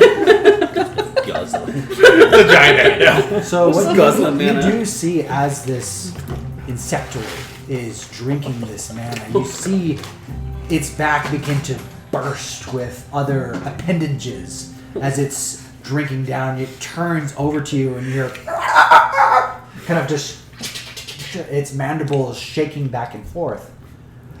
We're going to go ahead and enter our first combat phase. Wart, eat it. Yeah, it's a bug. This thing turns to you and it's grayish in skin and its head just kind of twists. And you can see this pulsing where the veins would normally be. You see mana kind of going through it as if it is ingested and gets a little bit larger. And I'm going to go ahead and spend a fear to go ahead and use its deafening screech. That being said, I need everybody to roll a strength check for me. Go ahead and spend that fear. It screeches out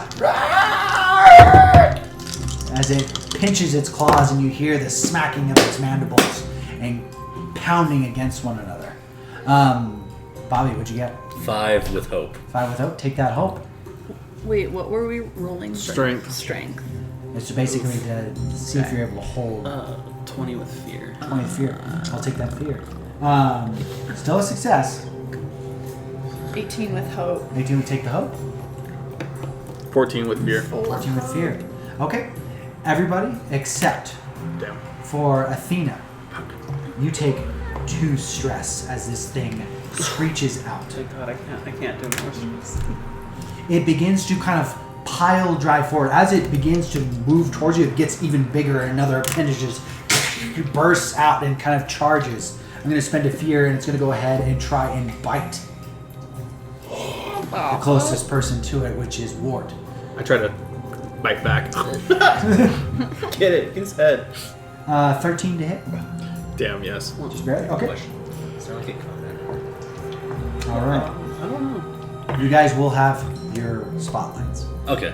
This thing gets taken advantage of. It does 13 damage. I'm gonna use one of my. One of your armor slots to Yeah. go ahead and reduce that. Okay. The spotlight is now yours. There is not any turn. However, this is a moment because combat, at least how I run it, in Dagger Art is meant to kill you. The stakes are high. You have 4 or 5 HP, X amount of stress. This is a moment for you all to kind of talk amongst yourselves. This is a cooperative game. But bear in mind, I can very easily take the spotlight back by spending a fear. Which I did get 2. So, What do we do? this is our first combat, so it's a little funny. What was your question, Bobby? Oh, it was like the turn order, and then like, can we just like talk with each other and see which one of us wants to do something? Correct, yeah. And if there's something that you immediately are like, I want to do this, and everybody feels okay with that, go for it. I want to see what this does. I want to spend 3 hope to distract the target within close range and give them a -2 penalty to their difficulty. Ooh, okay.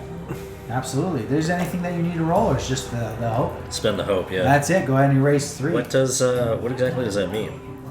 You just have -2 to all your rolls, I'm assuming? Correct. Oh, nice.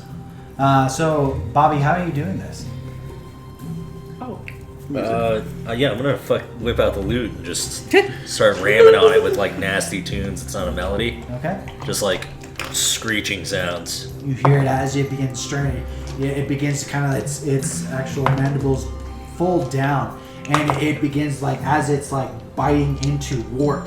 It kind of immediately drops him and just kind of goes at you, and you see its jaw split and just shiver as it screeches, almost in the same pitch and tone as you, but it seems very distracted by what you are doing right now. Who would like to use their next spotlight?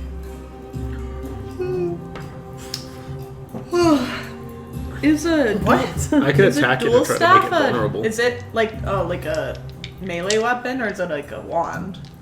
That one right there is a wand, Okay. but for the purpose of your character being an artificer, so to speak, of Yeah. this world, you can change the description as a gun if you like.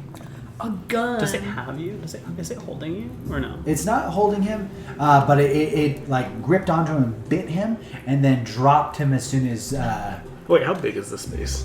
Bobby did. It's a decent sized room, I would say, maybe a 20 by 30. If I knocked him back to far range, would he just hit the wall? Far range would probably hit him back to the wall. Yeah. I Would he say get so. more damage if he hit the wall? Yeah, I would say so. I could either push him into the wall, or I could try to make him vulnerable. Which right now he is rolling with a minor disadvantage. That's the only thing that I can do physically is to push him. I mean, I could What do you know? shoot him What do with you my know? thing. And you can attack it straight up. But do we try and get it more vulnerable first? Because vulnerable What does is just that mean? basically disadvantage. So I'll roll a d6, just like with advantage. Yeah. But it's minus. Gotcha. Well, I feel like we should Well, we only have. How many turns do we have? Is it just till we kill it, or? Until we either roll roll something with fear, or he uses his fear that he accumulated. Oh, okay. I feel like we should try and make it vulnerable, and then I can attack it. All right. Go ahead and roll a spellcast. Ooh, that's 18 plus. That's 20 with hope. Alright, take the help. And I also have my strange patterns. I'm also going to take away a stress. Okay. Because I rolled a 7. The 7? I started off with that. It works. Cool. So how are you describing this? So, at the tip of my staff, a giant, like, golden orb is, like, forming of, like, mana. And then I shoot it right at the ant. And that does D8. D8 plus 2. Yeah. Is it plus 2 plus my Plus your spellcast roll or whatever that would be knowledge. Alright, so that's 6 damage. 6 damage, okay. Doing minor damage. So you see as this globe, this like this sphere just erupts from Wart's staff and blasting the creature back. It hits against the wall, and when it does, there's a splat. And then it falls to the ground, dealing technically a total of 7 damage. So actually I would say that would hit its major threshold. Nice. Or there's minor, major, severe. Right? Yeah. Major threshold. All right, we have 2 more spotlights left. He's also vulnerable. He's also vulnerable. Yeah, I'm gonna attack it, I think. So you have advantage on it, right? Yeah, you'll have advantage on it, so you'll roll a d6 along with. Another one.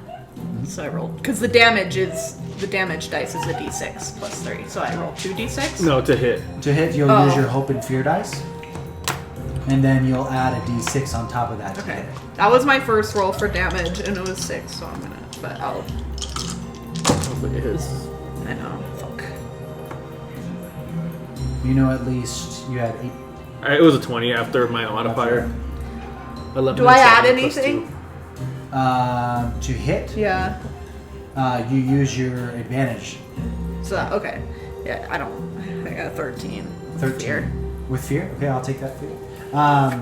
That being said, as you take out your pistol and you bring it off to the side and shoot, as it hits up against the ground, or against the wall, splat, and it begins falling, the bullet goes right past it, and it gets back up.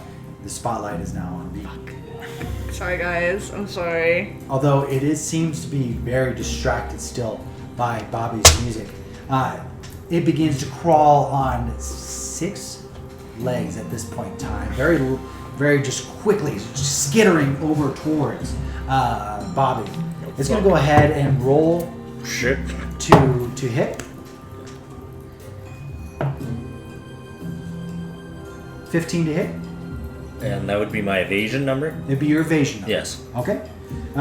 You want me to make him reroll? No. I don't know. No. Doing 19 damage. Holy shit.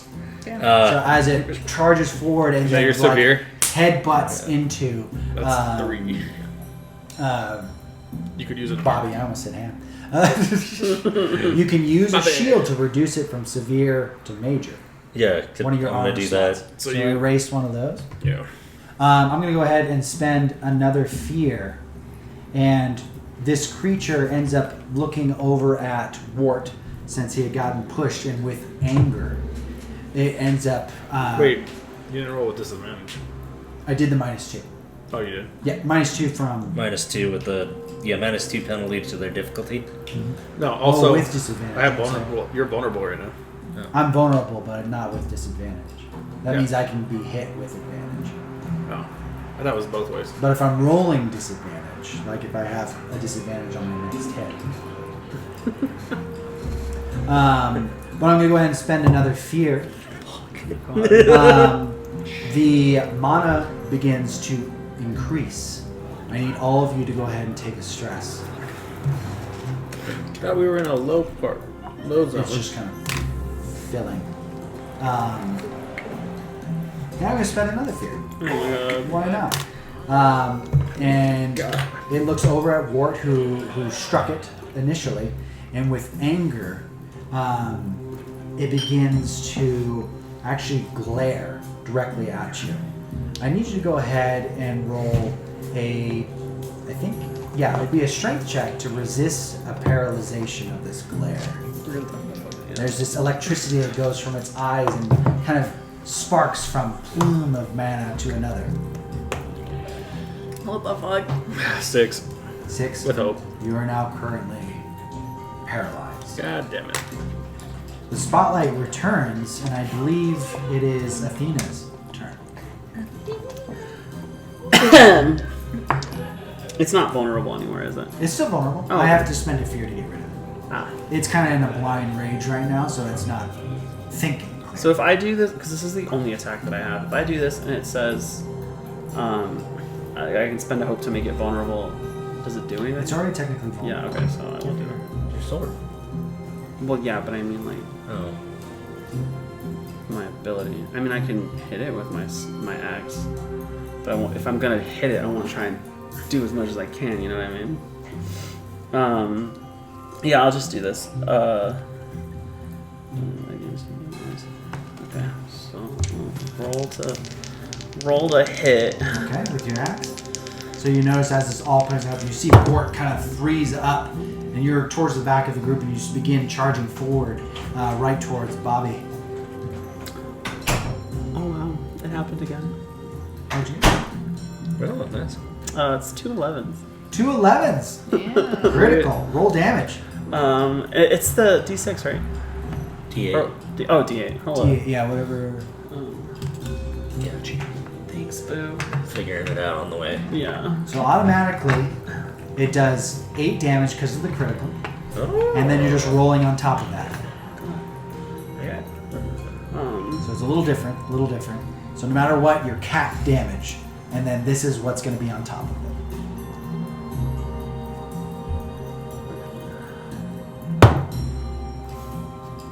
So 9. 9 damage. Okay. So you immediately kind of charge forward, and Bobby, as this thing kind of looks past you and glares at Wart, you see Athena take out her axe, and it ignites briefly with this kind of radiant energy, and she goes in and slashes and cuts off 3 of its legs itself. It's looking pretty rough at this point in time. Yeah. It's also knocked back to close range. Okay, so it kind of skids back past it. With that, all spotlights are done. The spotlight returns back to me. It now, after you struck it, it begins to glare at you in this anger. I need you to go ahead and roll a strength check to see if you will resist its glare. I won't have a good strength. You want to hear something funny? Yeah. Strength is my spellcasting trait. Fuck.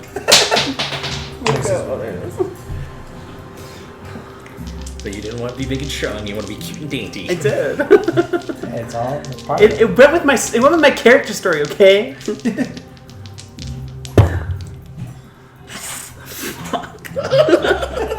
What'd you get?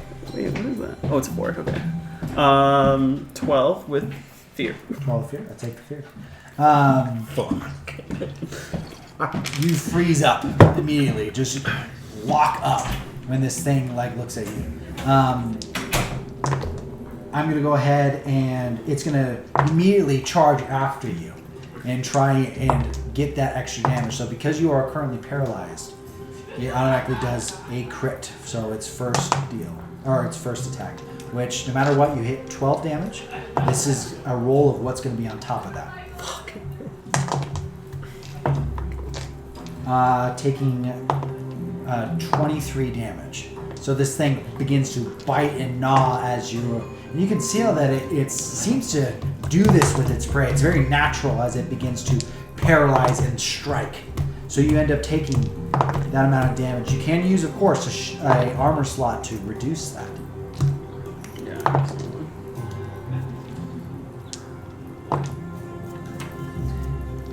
to see if it recovers its Screech, which it does not. The spotlight is now back on yours. Go ahead and reflip your cards over. It's looking fairly rough. Can I? I want to shoot it again. You're the first to speak up. You go ahead and Wait, take out can your gun. I? Yeah, you're the first. Okay. If anybody disagrees. Okay. Can I shoot it? Yeah. Can I try? I'm gonna try and shoot it again. Okay.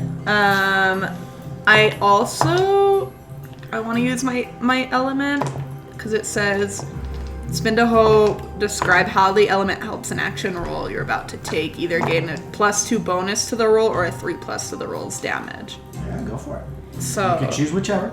do I have to choose now or can I Choose roll now. first? Yeah, go ahead and choose now. Roll the D8 and then do it in the present. So the +2 bonus would be to hit. And then I Would be do to hit. Okay, I'll do that one. Okay. Go ahead and roll to hit. So you do your open fear dice. Maybe. Oh wait, let me get rid of my I add that to hit. hope. Right. Yeah. I would That one assume. did not really. If it's a little cocked, you can reload. Fuck. Well, It's +2. yeah, that doesn't help. Okay.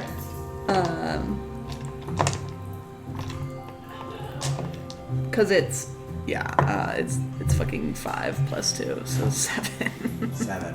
So you go ahead and take another shot at this thing. You Guys, why do and when I it does, suck? I'm gonna go ahead and spend a fear. You end up hitting one of the pipes.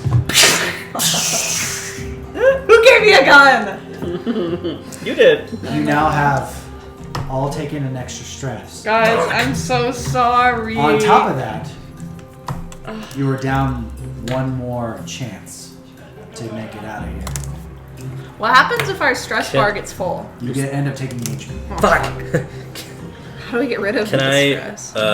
It is attack? now Oh, whoops. Spotlight mine. Oh, nice. Okay. This thing, as it has chomped into Athena.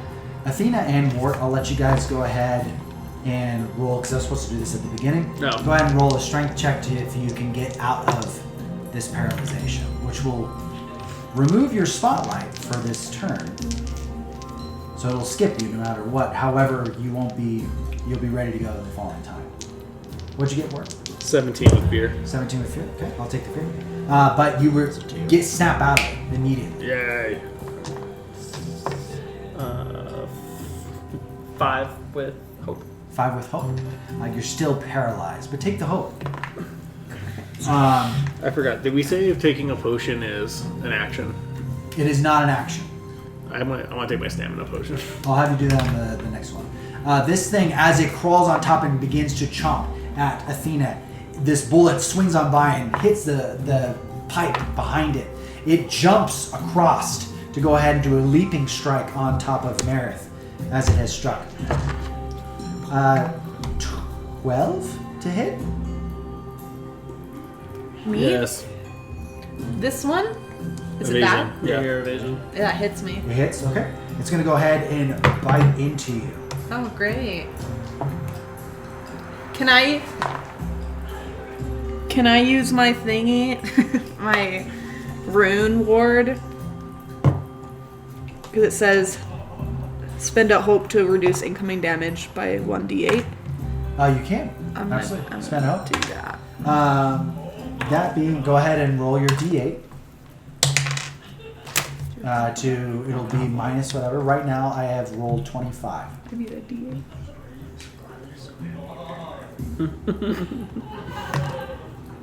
Wait. I got a 6. I don't know what that means. So 25, it drops it down to 19 damage. That's still a lot. That's still severe, right? Yeah. Yeah, for you it is. Oh my god. You can use a it's so shield low. if you or an armor slot. What is that? Oh, It's how do I get lessens it. those back? You can repair them later on. Okay, We'll explain yeah. how that works too. I'll do an armor slot. So instead of severe, it drops it down to major, which only does 2 HP. Okay. That ends its turn. The spotlight is now back. The only people that can go right now are you two. Fuck, well, I'm not fucking helpful, so. Also, a question on that. Can we spend like 2 shields? No, if you were So a there's like warrior, you severe. Oh, okay. could. Yeah. Yeah, I'm gonna attack it with my rapier. Okay. Roll And to hit. then another question. Yeah. Does the trait in range, does that mean I add that to hit? It's not to hit, but it is to add damage. Oh, so this is damage then? Correct. Plus this? Yep. Okay. A 22 with fear. Definitely hits. I'll take the Okay. fear. And then I need a D8. 6, 7, 8, 9, 10 damage. 10 damage. Yes. How do you want to do this? Yeah, I'm gonna run and then slide under its neck to Kind of jab it up into the head. Absolutely. So you slide underneath. You see as it's kind of pinchering Meredith, it grabs a hold of her and begins chomping, and you slide underneath and quickly just pierce it and drag it down to the ground with you. The creature is dead. Which also means a pass on this chapter. You guys now have one more chance to make it out of here before possibly dying. You notice as you kill this creature and it falls down into the ground and just kind of begins twitching, you all are wearing these masks, makeshift masks to kind of protect you, which saves you from another stress situation.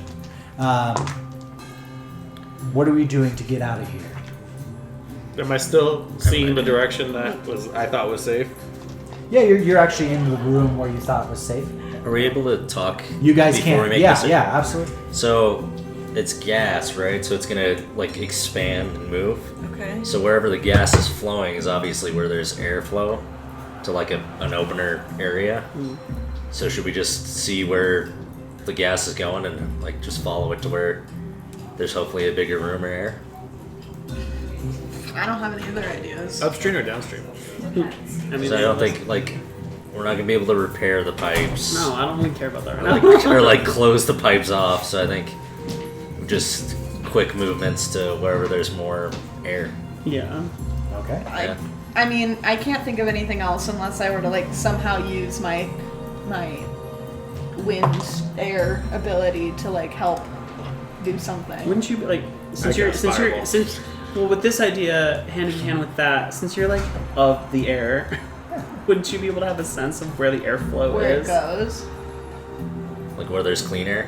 Do you have an experience that might help you? Like She is of the air. On your sheet experience. Just trying to make sure that we include, like, because it just hasn't been something that we've used just yet. You think creatively with it. I think. how do you say eidetic? Eidetic memory. Eidetic memory. That's helpful in situations for like callback. Like, oh yeah, I remember that person. We met them at this place at this time, and they look like this. But what's your other thing? Devil's presence, which is like an intimidation thing.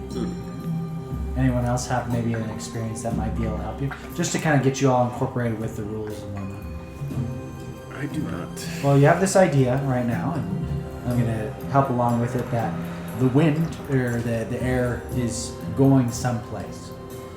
So you can charge forward. I'll give you an example.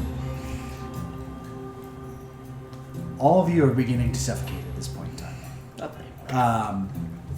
You know that if you follow where the gas is going, the fastest and quickest way, you'll probably be able to make it out of here. With the rules that are there. Is there a river by chance down there? There is a river of mana. No, okay. I was talking about water.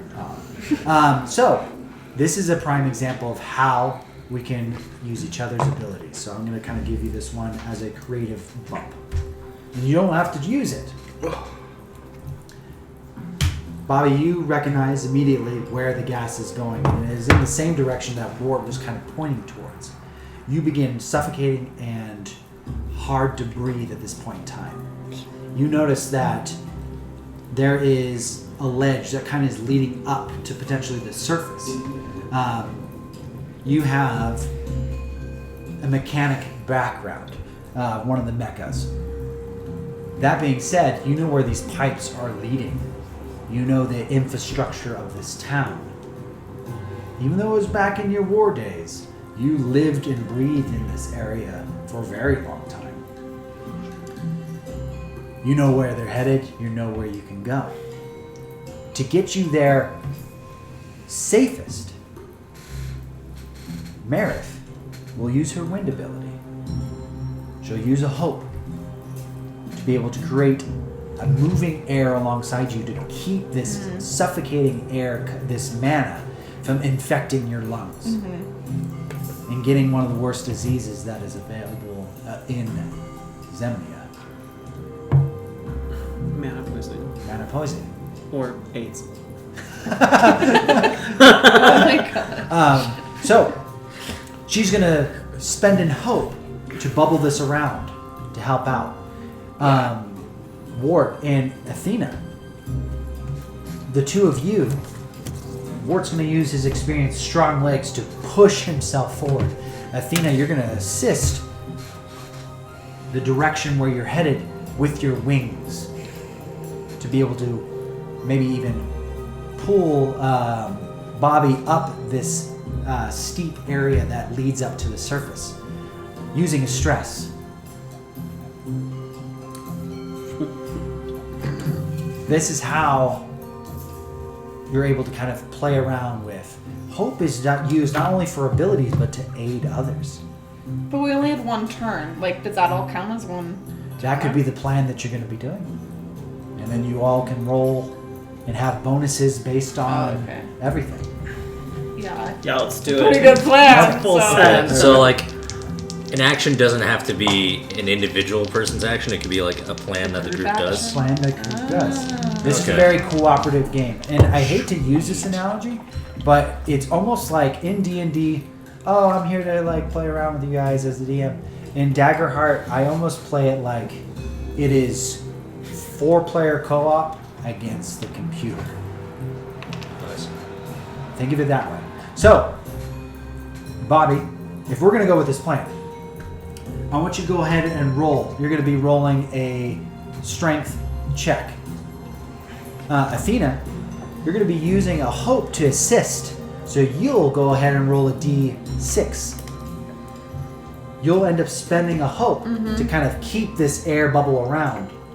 And Wart, you're going to go ahead and use a hope to use your experience to go ahead and jump forward. Or no. I don't need it. Okay, fair enough. So go ahead and expend those experiences. What do we end up getting? 21 with fear. 21 with fear. I'll take the fear, and that is with plus 25. 25 altogether. Nice. I already have described how this would happen, but in the normal gameplay, you would explain how you're creating this bubble of basically this air pocket for you all to breathe, and how Athena, as Bobby's trying to struggle up this kind of, due to his size, you end up lifting him up with your wings and giving him that extra boost. You end up getting out of here, and the environmental challenge is over. You guys have passed. Thank God. If that were to happen, it would have began taking an HP for every moment that you end up failing a roll. So, that being said, you end up coming up to this other chamber where the pipes are not busted at all. You're keeping this air pocket around you. You see, as you get up to the stop, there's these a staircase that kind of leads up. But I would say, Wart, you peer down and you see a pile of synth bodies just piled up, just sitting in this mana pool, floating there.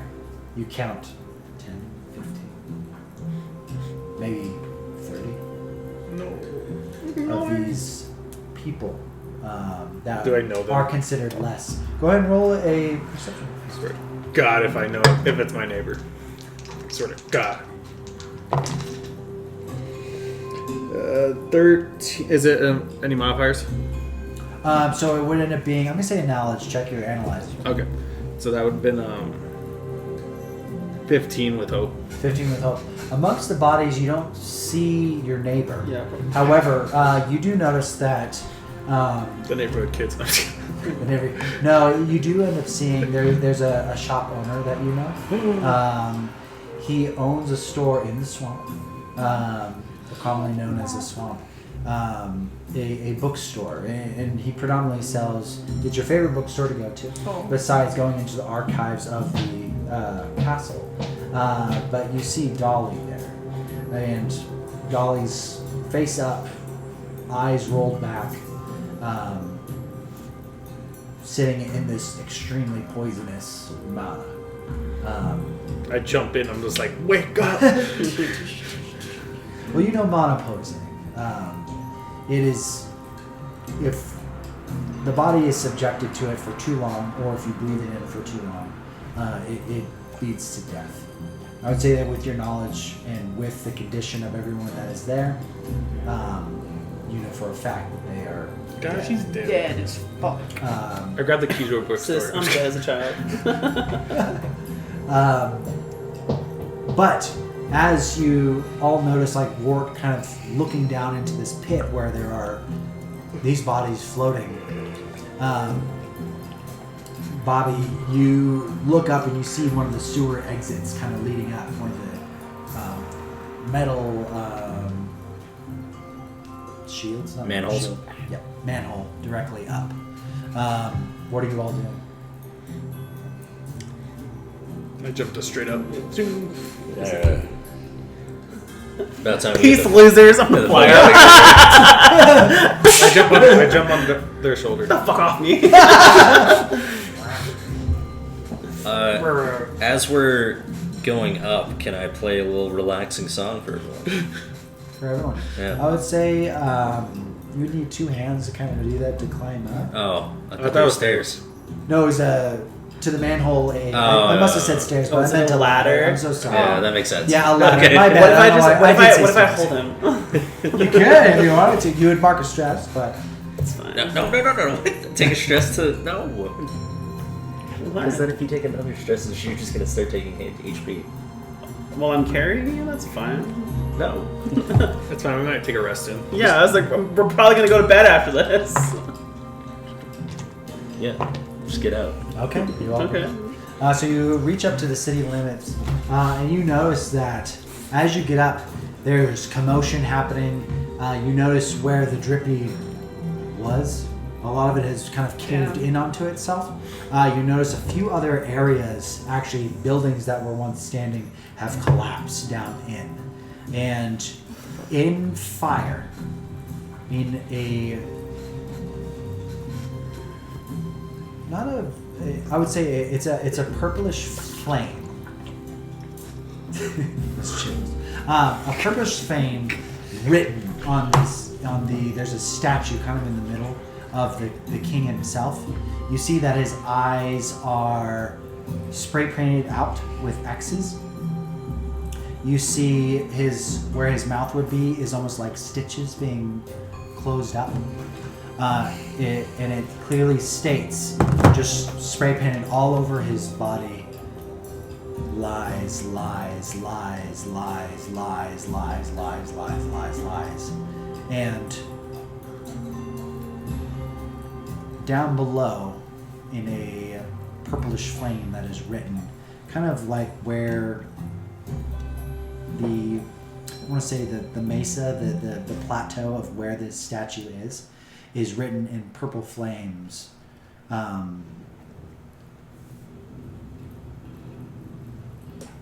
The synth lives are not life. Synth lives are not life. In purple flame, kind of lit up. And that ends tonight's session. Sounds like a Republican. However, I would say that this triggers Bobby looking at this and what you had seen underneath.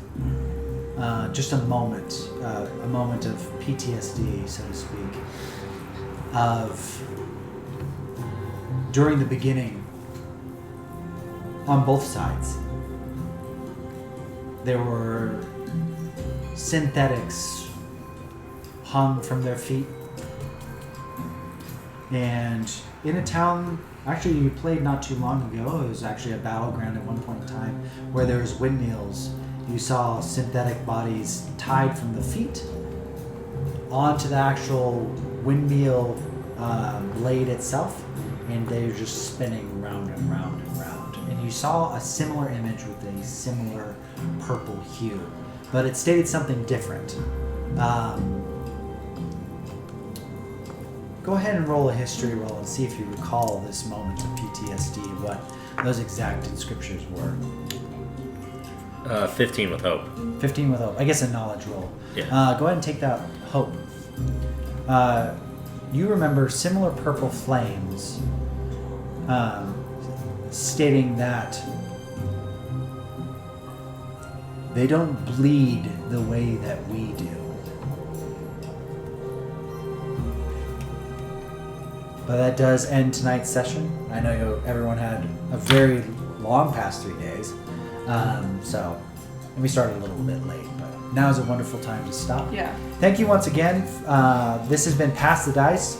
Thanks for enjoying this podcast form with us. We really appreciate it. And of course, liking, subscribing does wonders for the channel. You all have a wonderful one, and then we'll see you next time.